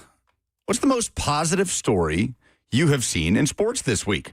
The winner, the best submission, heads to see Post Malone on Tuesday, just a few days at Nissan Stadium. Just got to tell us what made you feel good. Can be in sports, can be in life. whatever it may be. I will lead us off, Robert, with a tweet by SportsCenter, who absolutely knocked it out of the park with this. Last night, as the U.S. was playing Turkey, did you notice, did it occur to you just how many celebrity shots they were doing in the stadium? It started to feel excessive at some point. Well, they were, I think the one that got everybody going was the Brad Pitt, Edward Norton. Is that what you're referring, or yes, different? Yes. Early on, 8.5 minutes into the game, there's a shot of Brad Pitt and Edward Norton enjoying the game together. And Ed Norton's got a cold beer in his hand, both in their USA gear, and SportsCenter, I believe, was the first to tweet captioning the photo, Edward Norton talking to himself at the USA-Turkey game. That's pretty good. It's pretty good. It's pretty good. When's the last time you watched Fight Club? It's been a minute, and you're breaking the cardinal rule even discussing it, but I'll allow it.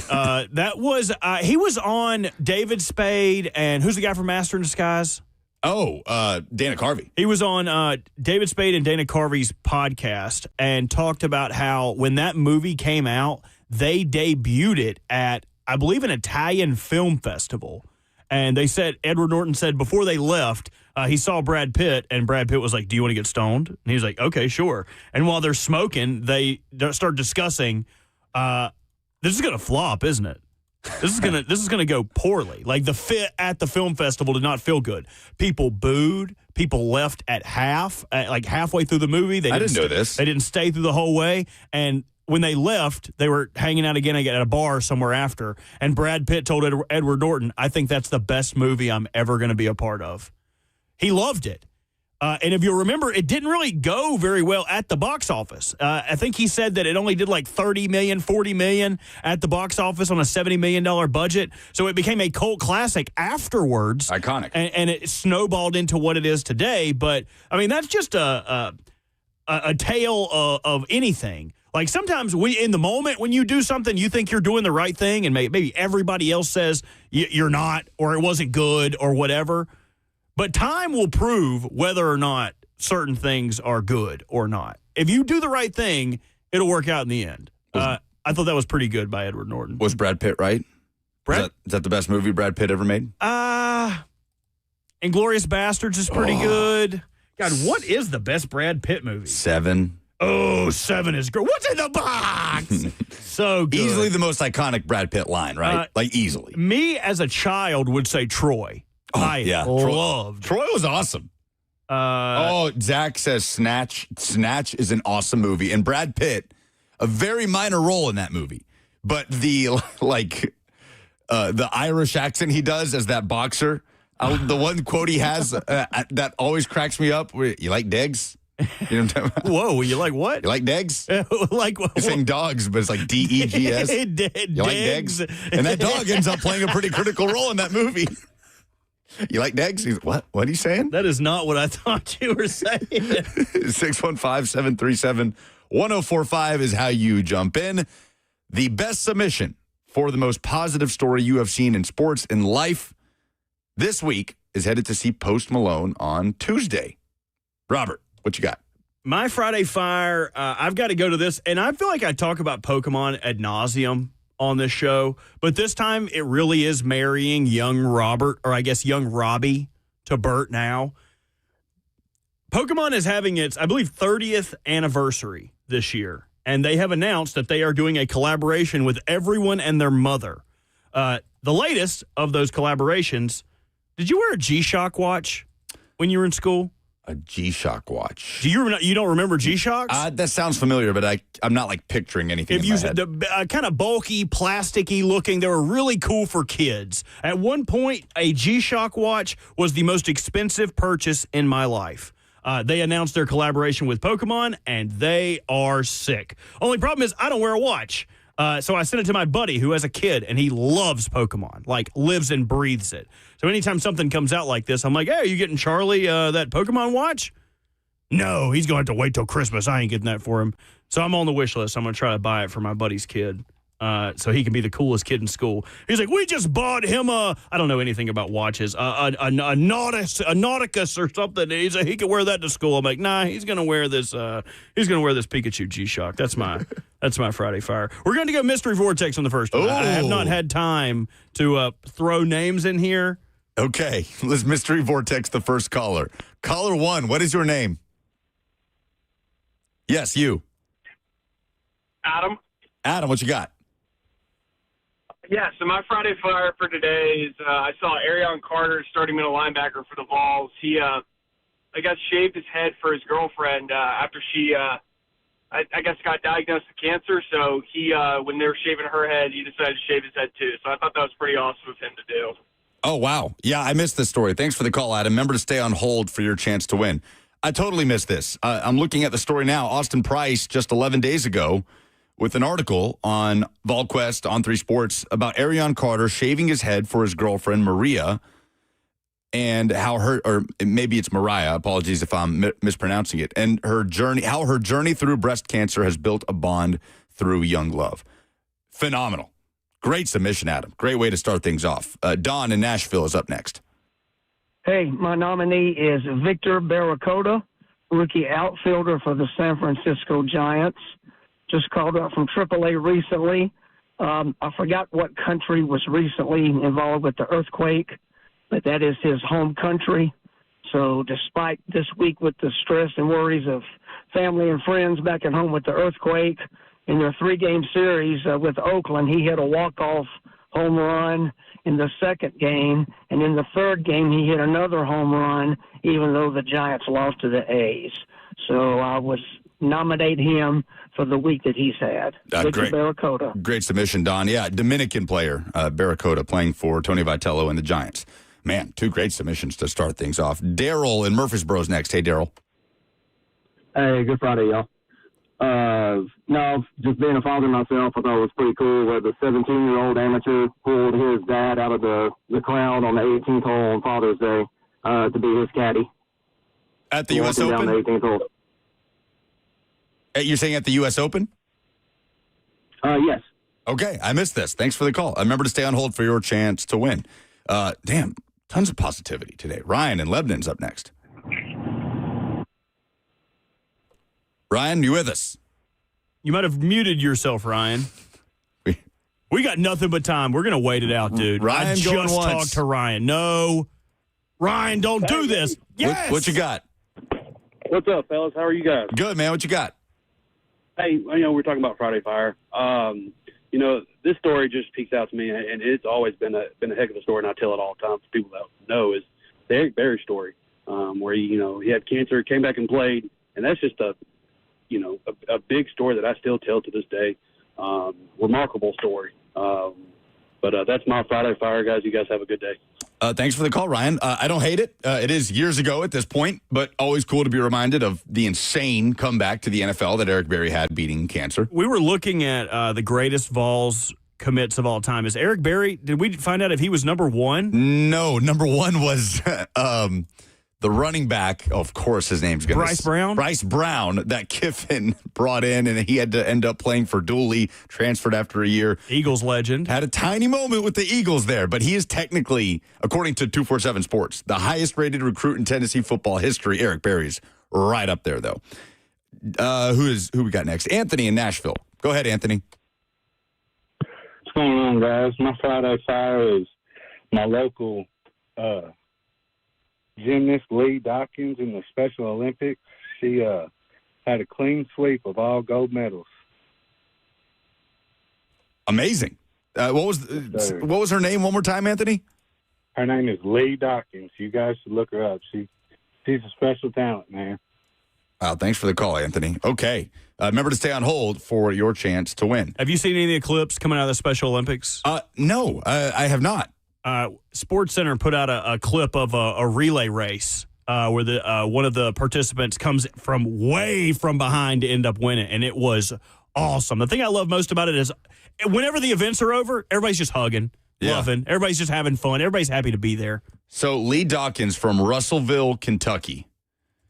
5 gold medals to push her up to, I think, 25 in her career. Incredible. Okay, do we go with Anthony and Lee Dawkins or Adam and Arion Carter shaving his head for his girlfriend with breast cancer? Dealer's choice, man. I like both of them. Oof. I almost want to flip a coin, man.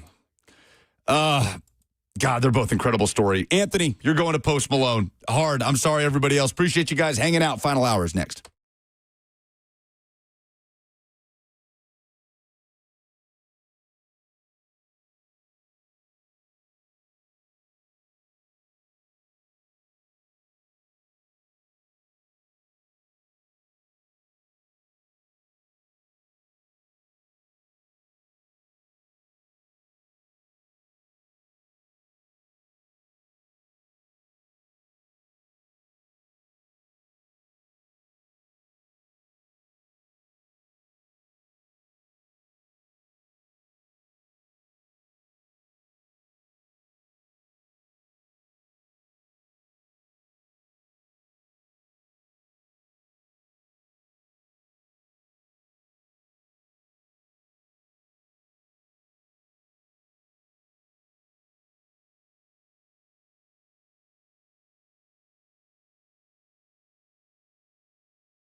Final hour of the show, fueled by Hattie B's Hot Chicken. Welcome back.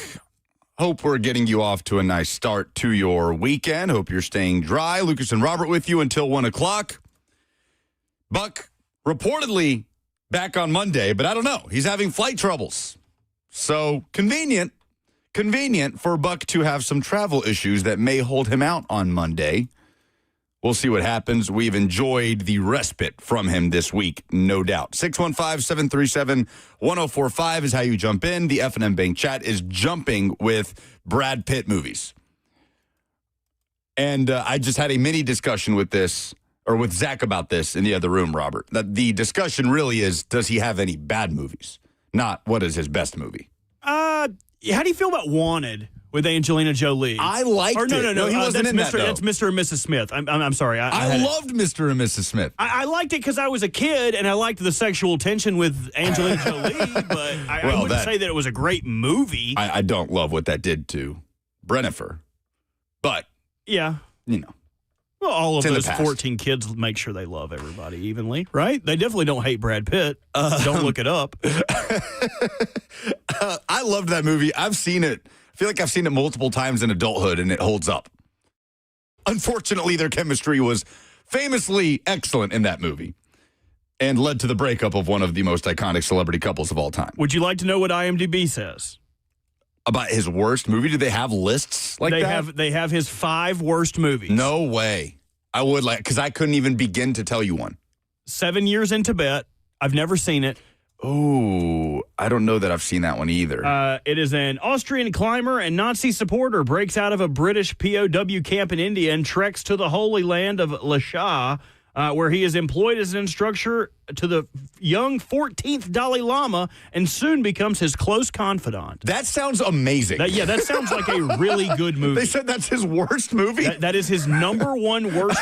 Actually, okay, these are out of order. It has a 55 meta score. Okay. Technically, they say his worst movie is Meet Joe Black, where death, God, this is also a great, the synopsis for this makes me want to watch it. Anthony Hopkins is in this movie. I know this movie. I've never seen it. Death makes a deal with a principled widower. What? It has a 7.2 on IMDb. That is an excellent score. Right. So his worst movies just so happen to be also incredible. The other movies on this list, The Favor, which I've never heard of. No, me neither. As her 15-year reunion nears, Kathy starts having fantasies about her high school sweetheart being married. She sends her best friend forever to the reunion to check out her former dreamboat and report back. Things get complicated. Okay. That sounds awesome. That sounds so good. It has a 5.2 on IMDb, 27 on Rotten Tomatoes. And Brad Pitt. It looks like young Cameron Diaz is in this movie. Bill Pullman. Oh, good my. cast. Are we just going to watch all Brad Pitt's worst movies? I'll watch them all. Mr. and Mrs. Smith is on this list. And Troy is on this list. Both excellent movies. Yeah, I will fight someone in the street for disparaging Troy. So now we know Brad Pitt is incapable of making a bad movie. Is he the greatest actor of all time? There's got to be one, man. There's got to be one that's not good. Oh man, I mean they keep coming in the chat. Fury, great movie. Curious Case of Benjamin Button, excellent film. I mean, there's not one. It's okay for there not to be one. I just don't believe that. He can't be that perfect. He can't be that cool. If we had done the polls that would have been presented by Two Rivers Ford, and we would have asked, name a bad Brad Pitt movie. No one's going to agree with me here, but I mean, I love Quentin Tarantino. I do. Don't do this. But Once Upon a Time in Hollywood was my least favorite Quentin Tarantino movie. It's up there with some of my. It's easily top 3. For man, me. I would, and this is just my opinion, man. But it didn't do it for me. Oh, you're retelling me this thing that I can look up and read the actions of. It felt. That's what Inglourious Bastards is. No, but a different telling of it. Like, it wasn't, I don't know. I'm not going to argue this with you. The characters are what makes it. I didn't love the characters. Oh, he fights Bruce Lee in a street fight backstage. I don't care. Google AI says Brad Pitt's widely recognized worst movies are Cutting Class from 1989, Johnny Suede in 1991, and Cool World in 92. Among these, the live-action/animated flop Cool World frequently tops the list. Even Pitt himself famously admitted to his family that the movie was, quote, dog bleep. So Cool World apparently was like trying to do sort of a Who Framed Roger Rabbit thing. Yes, it was, and I love this movie. It has a 4% on Rotten Tomatoes. Cool World? You saw Cool World? Yeah, I watched it. This is before like peak Brad Pitt, though. I feel like mid-90s is where he really became. Oh my God, the pictures from this. He is so young and handsome. Okay, 615's Kim Basinger. My goodness, what a cast. 615-737-1045. Can you name a bad Brad Pitt movie? In the meantime, let's listen to Titans offensive line coach Carmen Brasilla, who I feel like we have not really heard from on this show, who obviously heads up not an overhaul of the Titans offensive line, but some important tweaks and changes to an offensive line that has a ton of questions in 2026. This is the Titans O-line coach last week at minicamp. Yesterday, can you tell me a little bit about how you came across him and what you accomplished with him? Yeah, so piece of equipment that we have, there's various, you could use plates. When I was in college, we used metal plates, like 45-pound plates. There's some other companies that have some different devices that you can use, and it's just an opportunity to get the players. You can use a straight bar. I've seen coaches use PVC pipe where they just grab a hold of a bar. But the torque bar, the idea behind it is that the defender, the offensive player who's simulating the defensive lineman, is in a position that he can add torque and force to the offensive lineman. It's just a tool we use for them to be able to just, their weight to find their feet, for them to get in a pass pro posture and be able to just anchor and just feel how, as a defender presses against them, how we want to strain against it. How have your rookies done here during the offseason? Yeah, really all four of them have afforded themselves very well. They've come in, like we talked about before, what your goals are in the spring insofar as identifying, areas to improve on, what we need to get better at, learning the system, learning the culture, fitting in the room. I think really, truly all four of them have done a great job in that regard. Isaac Williams, our assistant O-line coach, spends a tremendous amount of time with those guys, pouring into them. I think he's as good as they come into business. And those guys have all done a good job of doing extra, just how the CBA's set up. They're allowed to be in the building. We can mandate them to be in the building longer, and they've embraced that opportunity, just doing the extra, learning the system, learning the NFL, learning the do's and don'ts in an offensive line room. What's Andre James? Pardon me? Andre James, the new center. Yeah, no. Obviously, Dre and I have a history together. We spent 2 years together when I was with the Raiders. Andre's a good football player that's played center in a system that I would say is similar. They have the same foundations. So, and then, he brings, I think this is year 8 for Andre. So just 8 years of experience within the NFL of guys being able to say, hey, I've done it this way, you've done it that way. So he is a good addition to the room in that regard. By most accounts and metrics, Nicholas had a tough year last year. How do you bring a guy in like that, kind of help him rebound, and what do you see in him as a potential third tackle? Yeah, certainly. Deck, like everybody, that we as a coaching staff made it an impetus to make sure that everybody has a clean slate, and you don't just say that, you live by it. Certainly you look at and evaluate guys, but this is guys played a bunch of football in the NFL, but you don't know what they were being taught, what their body position was, what the situation was at the end of the year. So there's a million things. Like, we go into it with an open mind. I think he's a guy that's played swing tackle. He has the capacity to do that. We say that in this league of being a swing tackle. Anybody that you ask to go from the right side to left side, like, there's a lot of things we do in life. It's easier said than done. So he's demonstrated the capacity to do that. He's a good addition in the room. Like everybody else, he's had great attendance, and he's been working his tail off while he's here. And we'll be excited to, in 40 days here to get really playing more meaningful football when we put the pads on. How do you go into evaluating a guy like Cordell Bolson, who missed all of last year with an injury and is coming back off of that as he competes for the right guard spot? I think with any player, when you're looking at free agency, the first thing you're going to look at is what their NFL film was. So last year, obviously, he didn't play. You go back to his previous time, you're evaluating a player in that regard. I've been blessed to have been in the NFL long enough. A lot of these guys, when I hear about them in free agency, I'll have an impression of who they are from their college tape and what they were about, whether we interviewed them and or did a full official write-up on them. So, but you're going to look at their most recent tape. You're going to look at it, see what their traits are, areas to improve, and what we think their strengths are, and then you add that into the mix. Complicated with somebody like Slater, possibly the last tape you have is college ball, and it's lower level college ball, and it's maybe a tougher judge. No, I mean, truly, Jax was a kid that when I was with the Giants, we did a full workup on. We were fans of him at that organization, as we are here. And I think Jackson, you look at when you're trying to see younger college players that played at FCS level for certainly the Senior Bowl or any type of when they're going against prospects that the NFL and the scouts have all deemed are going to be NFL type caliber players. You want to see them versus those people, so you might weigh a little bit in that regard. But the skills and the traits that you're trying to evaluate at the offensive line position, they're evident. It definitely helps when you're looking at them going against an NFL caliber defensive lineman. But there's plenty of really good defensive linemen in FCS, Division II, Division III. So you're looking for that, and you're just looking for those traits. How anxious are you to see your guys in pads? Yeah, certainly. I mean, we are trending more towards real football, but that's across the board. I'm sure Coach Salas talked about that as well. Like, real football is coming. We get in the acclimation of it and that competition, and that's real. And I'm anxious to see it, not just our guys in it, but like when you get out there and okay, was it a two-hand touch, or whether we're going to tackle to the ground in training camp or at least thud up, you'll know a little bit more as you get into it when you're playing with pads. So very anxious to answer that question. How do you balance that when you can't get into pads until a certain time and you need to hold these competitions, but we also talk so much about the importance of continuity and unity of your starting five? Yeah, I mean, I think as coaches, you hear us saying it, like you're not going to necessarily make the club here in the spring in the sense of like we're not cutting the roster right now. I think this time of year, which we talked about previously, is about learning the playbook, establishing a culture, working on fundamental techniques. We can see the applied techniques, and then okay, hey, you're going to win that block or not win that block. Like, you pretty much know. You do. Okay, our D line has done a tremendous job in the offensive line of being cooperative during this time of year. The CBA is real, and we believe in it as well as coaches. Like we understand what we're trying to achieve here. Learn the system, learn the culture, work on your fundamentals. You're not going to win a job or win a rep necessarily in that regard. Like, there's nobody's going to win anything by finishing a guy over a pile and breaking rules or just these are our teammates, and we believe that.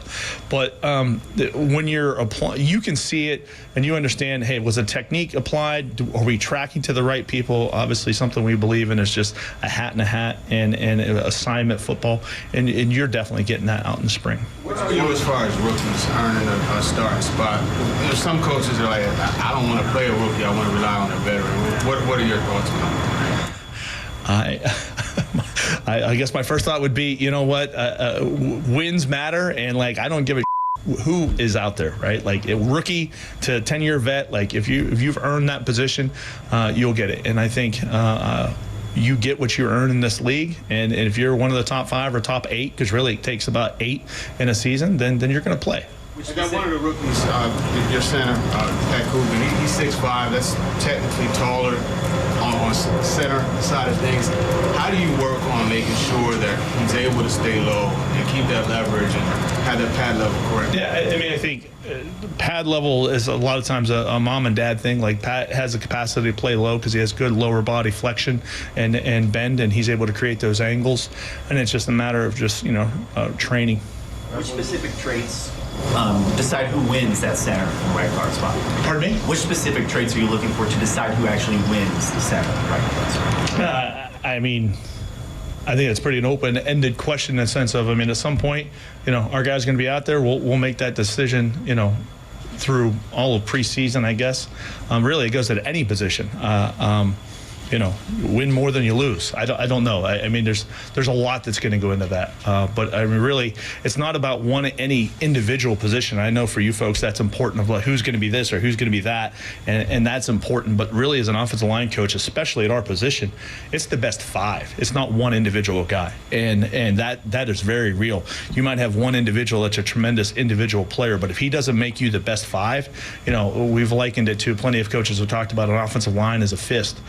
5 working together, it's a useful tool. If you have one out of whack, then you're not going to be an efficient tool. And it really comes down to what the best 5 is, not one individual right guard, center, swing tackle, left guard.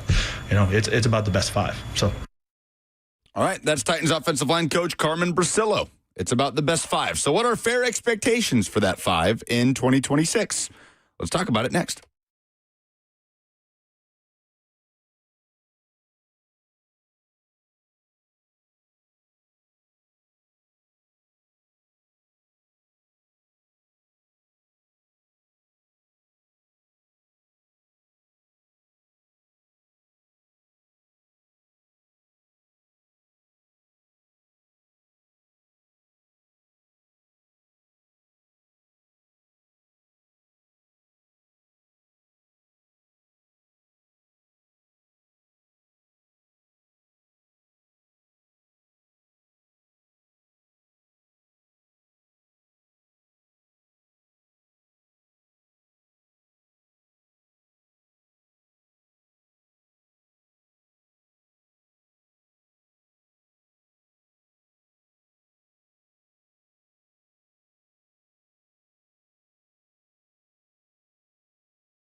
Fair expectations for the Titans offensive line in 2026. We've done this throughout the course of this week with Jeffrey Simmons. We did it with Carnell Tate, along with Zach Lyons over at the brand new Hattie B's in East Nashville, which, by the way, is open to the public as of this past Wednesday. Go check it out. Incredible event space in the back. Amazing spot to watch games, hang out, open air. The restaurant inside as well, and a little gaming area in between. It is an awesome spot. I will be spending a lot of time there. Download the Hattie B's app while you're at it. So we did it for Cam Ward, for Jeffrey Simmons, for Carnell Tate. Let's do it for the Titans offensive line. After we hear offensive line coach Carmen Brasillo talking about playing as a unit in 2026, 615-737-1045 is how you jump in. So as of right now, taking a snapshot of the Titans starting lineup up front offensively. We know Dan Moore Jr. is the starting left guard. We know Peter Skoronski is the starting, Dan Moore Jr., the starting left tackle. We know Peter Skoronski is the starting left guard. The center, likely Austin Schlottmann, but we've seen Andre James play good football in this league at that spot, and we've seen him do it under Carmen Brasillo, who worked with him in Las Vegas. Carmen Brasillo also obviously worked with Austin Schlottmann last season in New York. Pat Coogan in there as well, your 7th-round rookie out of Indiana. At right guard, battle right now between Cordell Volson, the former Bengal, and Jackson Slater, the former Sacramento State draft pick. And then your right tackle is J.C. Latham. So we know where the questions are, Robert, in terms of the spots that it's not totally locked in, written in pen who's starting. But let's focus for a moment on J.C. Latham, because I don't think there's a player on this offensive line with more pressure on him to perform in 2026 than J.C. Latham, right? With more pressure to be available, with more pressure to show that you are the talent that the Titans thought you were when Rand Carthon drafted you with the number 7 overall pick, then to play left tackle, but now you are back in your more natural position at right tackle. The only player that would come close to that, I would say, is Peter Skoronski, because a contract is on the horizon. Yeah. You would think that that's kind of already in the works. But when you talk about availability, something like that can hurt you if he was to sustain an injury in the offseason. But I agree with you. J.C. Latham has to come in and prove that he is at least above average to consider that draft position that he was selected in, and definitely has the most to prove on this offensive line. 100%. In terms of just that, establishing yourself as a good quality starter in this league. Peter Skoronski has already done that. You're right. The nature of the contract situation, which is interesting that Skoronski doesn't have his deal, but J.C. Latham has the most to prove with the investment that was made in him at that right tackle spot. So, what's best case scenario for this team in 2026? When you talk about a great season for the Titans offensive line, it's health first and foremost. That's kind of assumed in all of these discussions. For me, it centers around J.C. Latham, because we know what Dan Moore Jr. is. We know what Peter Skoronski is, and if he can continue to ascend, fantastic. But the expectation level for the offensive line is so tied in with J.C. Latham's performance, and then filling in the gaps at center and at right guard to create a cohesive unit.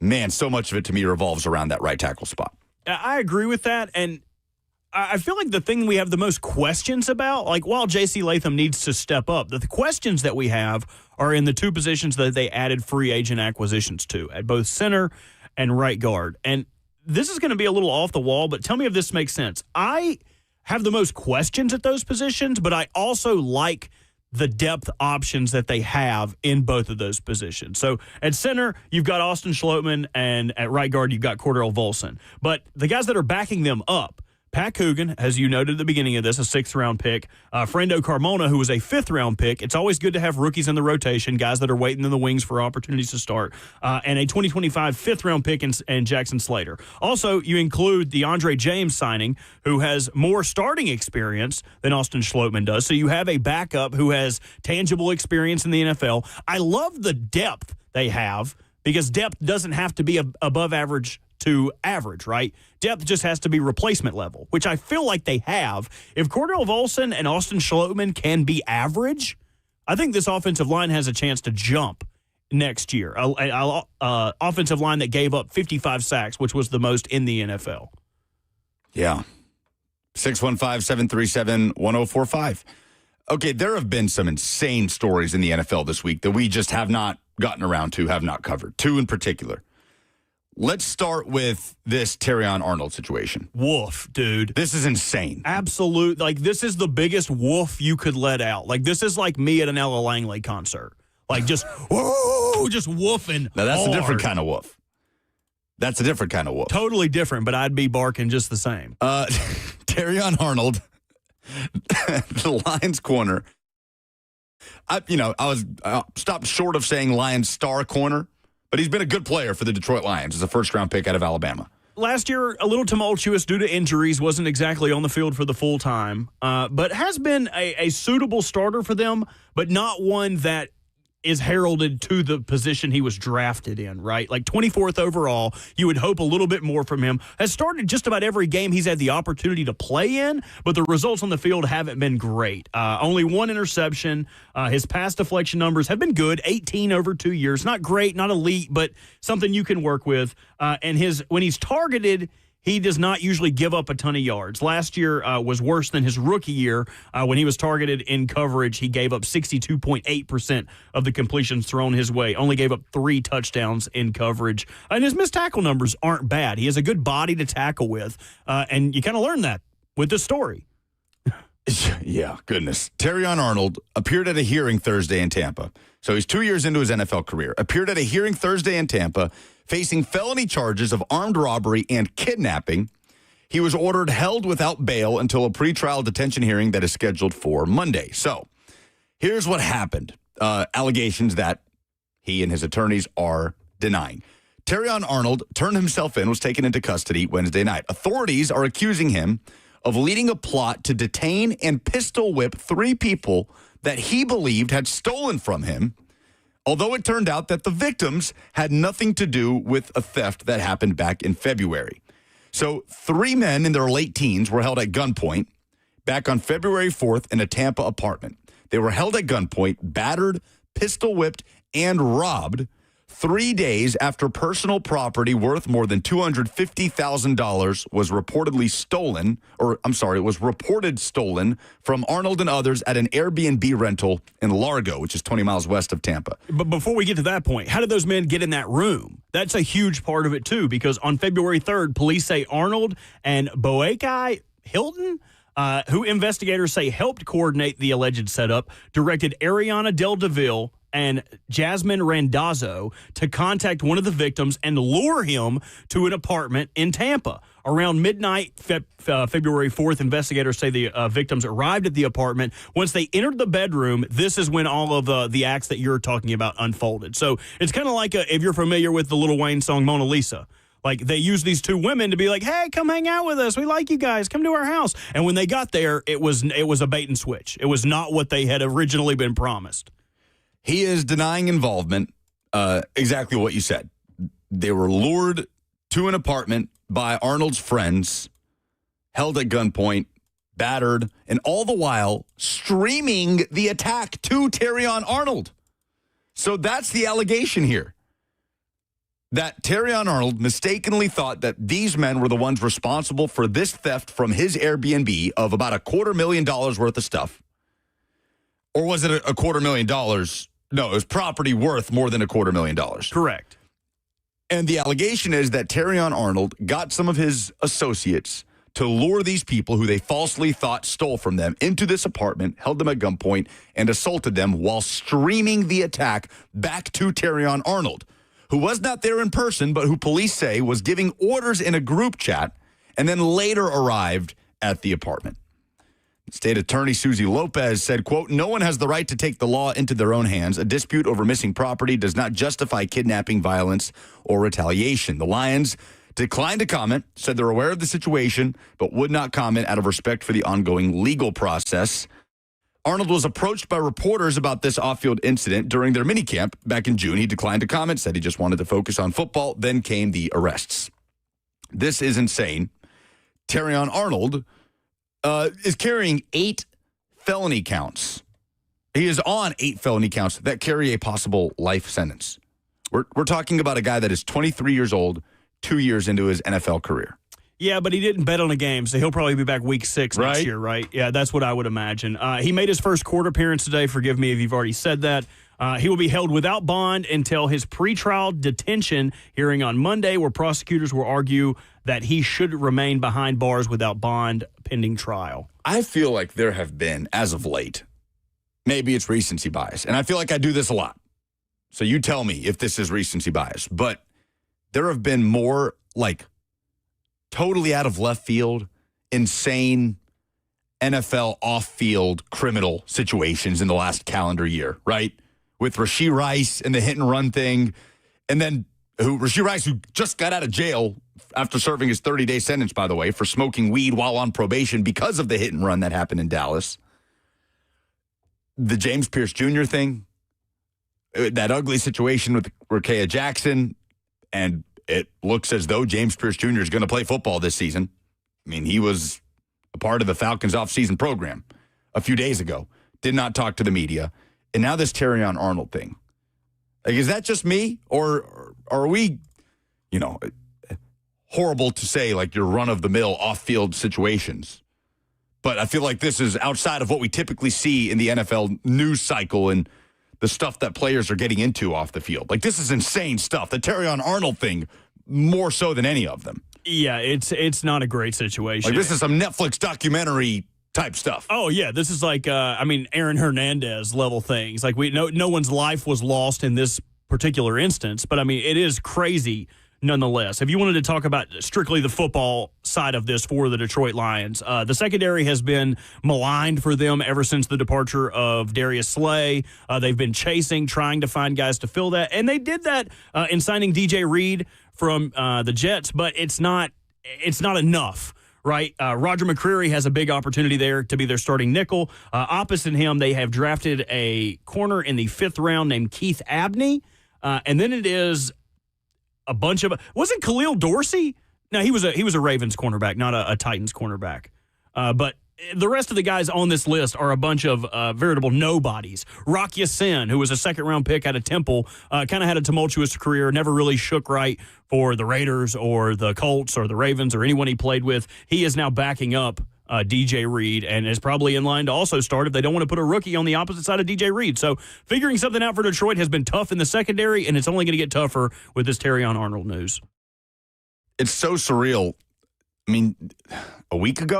A couple weeks ago, Terrion Arnold is talking to reporters about this offseason, saying, quote, "I feel like I've grown as a person going into his 3rd year in the NFL." That's what I would say, too, if I had my friends abduct someone and have them FaceTime me while they beat the hell out of them. Now facing potentially life in prison. Absolutely insane. Speaking of insane and horrible, I don't know how many of you have kept up with what happened with Matt Miller, NFL draft analyst Matt Miller, who out of the blue 3 days ago tweeted this: "Last week, I was involved in a serious car accident in Missouri, and I was airlifted to Mercy Hospital. I'm deeply grateful for the exceptional care I have received. From the first responders to the doctors, nurses, and medical staff, I'm incredibly fortunate to be writing this. As a result of the accident, I sustained significant injuries, including multiple fractures and broken ribs. I also underwent a life-saving amputation of my left arm. While I have a long road ahead, I am focused on my recovery and taking things one day at a time. Thank you for the overwhelming support, prayers, and kind messages. They have meant so much to me and my family during this time. I look forward to continuing my recovery and getting back to ESPN to talk football, including what should be an exciting 2027 NFL draft class." Terrifying situation around Matt Miller. The photos of his car after the accident just make you incredibly grateful that he survived. Matt Miller, who has been on this station frequently during the pre-draft process, often joins 3HL.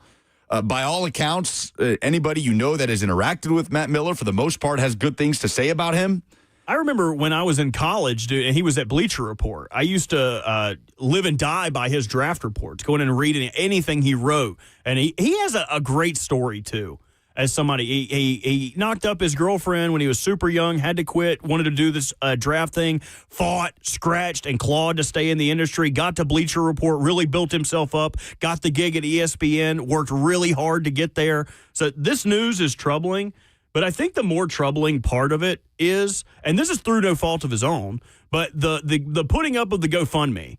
Like, I am surprised ESPN hasn't stepped forward and said that, you know what, we're going to take care of Matt Miller. We're going to make sure Matt Miller's okay. There's no reason for public crowdfunding to do this. ESPN is going to step up, and we're going to take care of this. It's troubling to me that ESPN, and they're his employer, they're through no obligation to do that, but it would be the right thing to do. It would be the right thing to do. When you're this huge multi-million-dollar corporation, it would be chump change. On the GoFundMe, what was the goal? The goal was $10,000. Yeah, it's about to get to $40,000. The new goal is $55,000. And that's a testament to the kind of person that Matt Miller is to everyone in the industry. Yeah. But it's just a little odd to me that ESPN wouldn't step up and say, you know what, we got you. Don't worry about it. And maybe they are doing that. But I think you would want to have a statement out there if you're the one putting out a public funding issue of, hey, we need some money for this, obviously tragic situation. I would hope better for ESPN. I would wish ESPN would say, nobody worry about Matt Miller. We're going to take care of him. Yeah, and he's tweeting through it. Like, he's updating folks on his social media. 4 hours ago, Matt Miller tweeted, today's surgery is a big one. To find out if my shoulder can be reconstructed in order to support a prosthetic arm. Your continued thoughts and prayers are appreciated. So sending all of the best thoughts, prayers, vibes, whatever you have to Matt Miller in this time. This is a crazy story. Again, I know the folks that we've not had him on the show, I don't think, but our colleagues here at The Zone that have had Matt Miller on have nothing but incredible things to say about him. He's gracious with his time. I always enjoy listening to those segments. So just an awful, awful situation, but thank God he's alive. Matt Miller and his GoFundMe, they're up right now. Just an insane story, and I look forward to seeing him back. And I love that that's one of the first things he said, working back towards doing what he loves to do and talk about NFL draft prospects on ESPN with the rest of the football-watching universe. So crazy stuff this week in the NFL. Some heavy stuff this week in the NFL, no doubt about it. We'll wrap up the show with the final segment coming up next.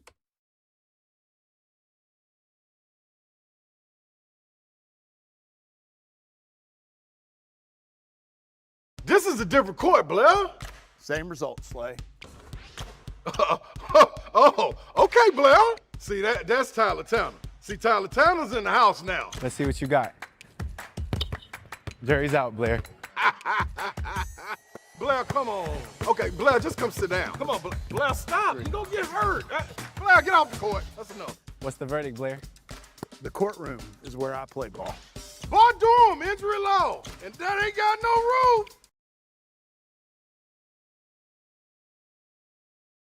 The guaranteed offer is the simplest, least stressful way to sell your home. You go to our website, you fill out a quick form, we set an appointment, we bring you an all-cash offer. Literally, there's no lockbox on the front of your house, there's no showings, we pay all cash, we close in as little as 21 days, stress-free. We've helped thousands of homeowners just like you sell your home the hassle-free way with a guaranteed offer from Mark Spain Real Estate. A day at the spa, the perfect gift for birthdays, anniversaries, or any occasion. Lavish and luxurious, yet affordable. A grand gesture, yet simple for you. The gift card from A Moment's Peace. Give her the gift she won't buy herself. An escape, a bit of luxury. Something special that shows more than just words. A gift from A Moment's Peace Salon and Day Spa in Cool Springs across I-65 from Galleria Mall. Call 615-224-0770 or go online at amomentspeace.com anytime. It's Ramon Foster, and I'm with Aaron from United Structure Systems. Man, they came by today to check out my house. If there's anything, any issues, small or big, you're gonna fill us in then. We can take care of it no matter what kind of problems. So first off, we'll just kind of take a look through your house and see what kind of issues you got going. You know, cracks in the brick, cracks in the drywall, weird spots in the floor, doors sticking, windows not opening properly. Once we identify those areas, we're going to do a thorough inspection around the outside, make sure there's no issues going on with that. And then once we look over it, we'll talk about what's going on, and hopefully we ain't got no issues, and then we'll go from there. Let's go. Let's go.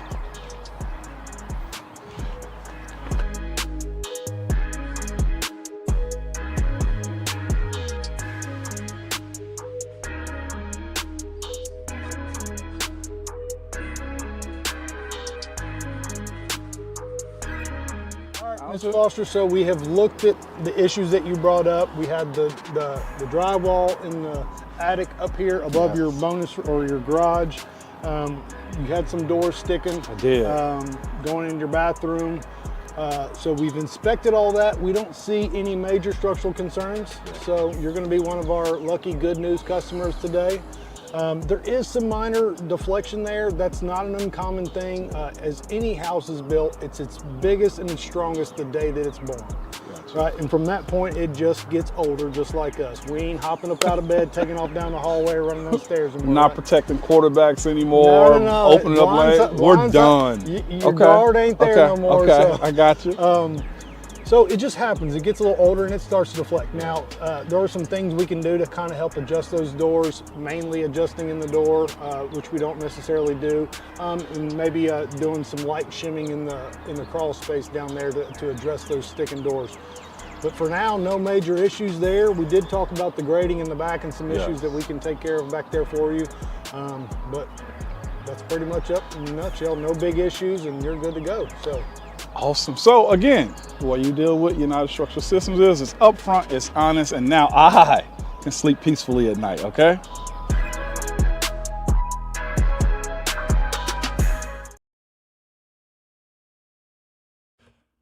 Wrapping up the show, 615-737-1045 is how you jump in. No polls today. If we had done them, they would have been brought to you by Two Rivers Ford, the South's most trusted Ford dealer. Fueled by Hattie B's Hot Chicken. Go check out their new spot in East Nashville. Download the app while you're at it. Robert, I am headed to Atlanta today. What? For Uzbekistan versus DR Congo tomorrow at Atlanta Stadium, as it is known by FIFA. Well, that's pretty cool. You're going, who are you making any bets? You just going as a fan, just going to have fun? What's your game plan? Help me out, because I've been very torn on who to root for. I thought you were about to ask me who to bet on. I was like, dude, you're talking to the wrong cat. No, just who to root for. I can't wait to go check out the vibes of a World Cup host city in this country. Atlanta, I imagine, is going to have fans from all over. It's hosting games throughout the course of the tournament. Knockout round games, semifinal match, tons of group stage games. I mean, big teams. Spain has played multiple games there already. But I'm going to see Uzbekistan in their first ever World Cup appearance take on DR Congo in their second ever World Cup appearance. The last time they were in it, they were recognized as Zaire. Now, Uzbekistan, mathematically, I suppose they're not mathematically eliminated. The 8 best third-place teams go through, so if they collect 3 points, if they beat Congo tomorrow, there are things that could happen for them to go through. DR Congo has 1 point on an impressive draw against Portugal to start the tournament. So with a win, they would secure their path through. But I am between supporting Uzbekistan, who's in their first ever World Cup, who is quite an underdog to get out of this group, and who is led by Fabio Cannavaro, who is a legend of Italian soccer. He was the captain of the Italian national team when they won the World Cup in 2006. He is their head coach. So that's on one hand. On the other hand, DR Congo, the vibes have been immaculate. Like, they have been one of the vibiest teams of this tournament. They showed up. I showed you with the leopard print suits. They have a fan that goes to every game and throughout the entirety of the game poses with one hand in the air, replicating the pose of a former Congo prime minister statue in DR Congo. And he is one of the iconic fans of this tournament. So I don't know. You tell me. Who should I lean into? Or should I just get there and see where it takes me? Zach has been filling me in on the gravity of this match. So if Congo wins, they advance, right? But they also have that statue dude that doesn't move. Yeah, I would have to lean with the statue guy. I think I'm leaning DR Congo. Did they also have, the meme of the shirtless kind of fat guy? Is that also Congo, or is that a different? Oh, that might be. I'm trying to think. Yes, that is Congo. Oh yeah, I'm all in. Yes. So Ghana had the witch doctor. I also learned this. Did you know witchcraft is banned in the African League? Like, whatever league is in Africa, I watched a guy talk about it yesterday. Witchcraft is explicitly banned. It is not banned in the World Cup, But if you find out that another team has performed witchcraft, so it's a loophole. It is a loophole. It is a loophole. World Cup needs to close that loophole expeditiously, because if we can cheat like that, I'm gonna call every Etsy witch I can find to jinx Bosnia Herzegovina. Which, by the way, next week, when do we play in Bosnia? Wednesday. We need to come up with a parody to the Bosnia song. Oh yeah. That's a good, okay. I am from Bosnia. I got cooked by America or something. I don't know, dude. But I want to throw it back in their face. Oh, you're going to write a banger? Well, I'm a Weird Al it, and we're going to make it for the USA, baby. We should workshop that. We should workshop the Bosnia remix, because it's unfortunate that we have to go directly against them. That country's been through a lot, but unfortunately they are our enemies on Wednesday. But no, the Ghanaian witch doctor, did you see he officially lifted his curse on Harry Kane? Well, yeah, he was trying to be nice about it. Yeah, he said he's not going to curse him so much that he gets injured. He plays poorly enough that Ghana advances. Just for Ghana to get a result, and he was kind enough to lift the curse after England was unable to break through, and it was a scoreless draw against Ghana. Great result for Ghana. What is your favorite thing that you have seen off the field? Like just vibes, people coming together. What's the best, most positive, it could be the funniest? Mexico fans with the Korean fans? No, it's not even that. They're just making out with everybody, dude. Did you see the one where they're just making out with that old man? I wouldn't even call it making out. Like, you know what a parrot's tongue is like? Like it looks like a little black bean in their mouth. Like, they didn't even touch lips. It was like this old man and this Mexican woman, and they're just like just licking each other's tongues. And it was so stinking cool, because that old man, he's got to go back to his old lady and just be like, I can't keep doing this.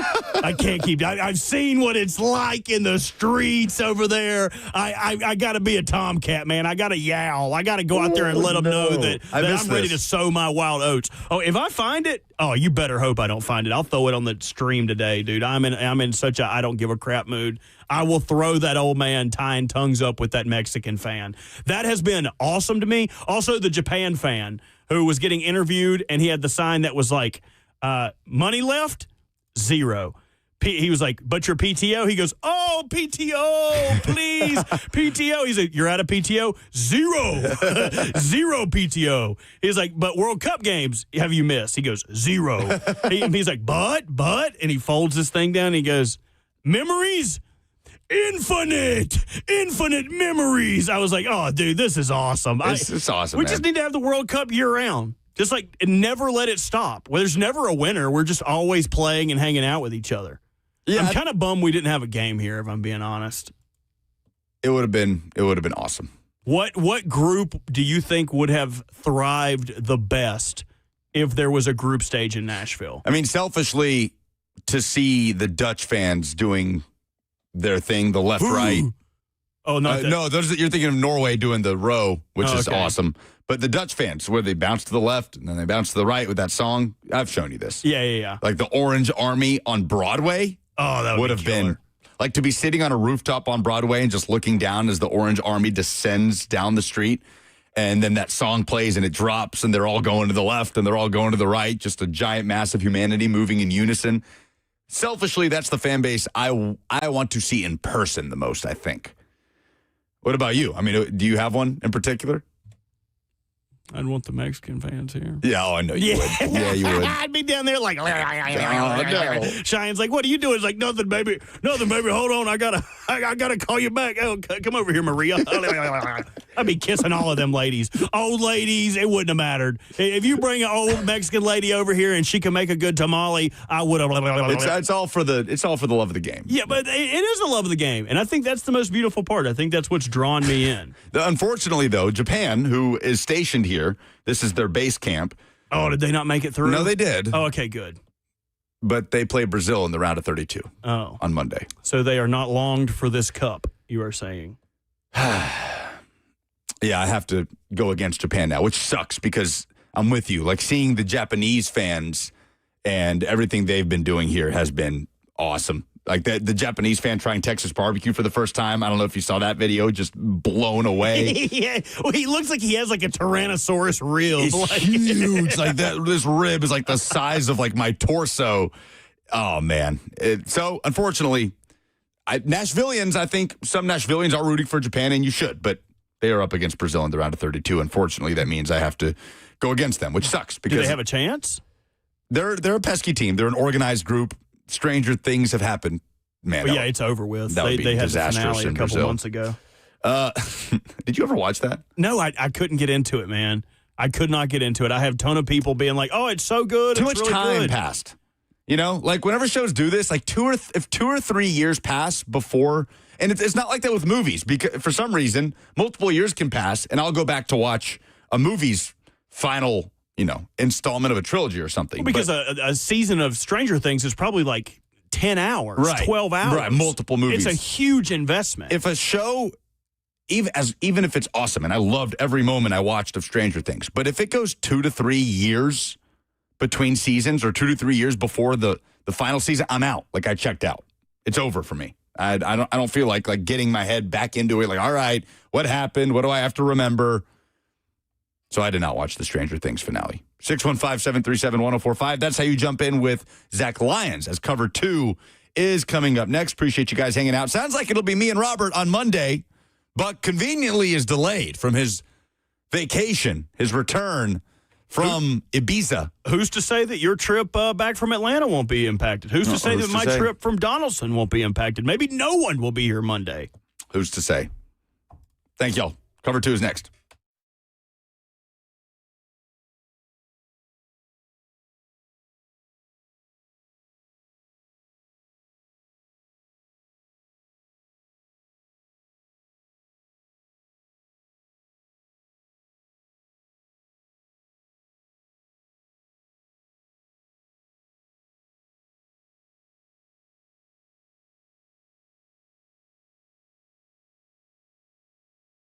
A day at the spa, the perfect gift for birthdays, anniversaries, or any occasion. Lavish and luxurious, yet affordable. A grand gesture, yet simple for you. The gift card from A Moment's Peace. Give her the gift she won't buy herself. An escape, a bit of luxury. Something special that shows more than just words. A gift from A Moment's Peace Salon and Day Spa in Cool Springs across I-65 from Galleria Mall. Call 615-224-0770 or go online at amomentspeace.com anytime.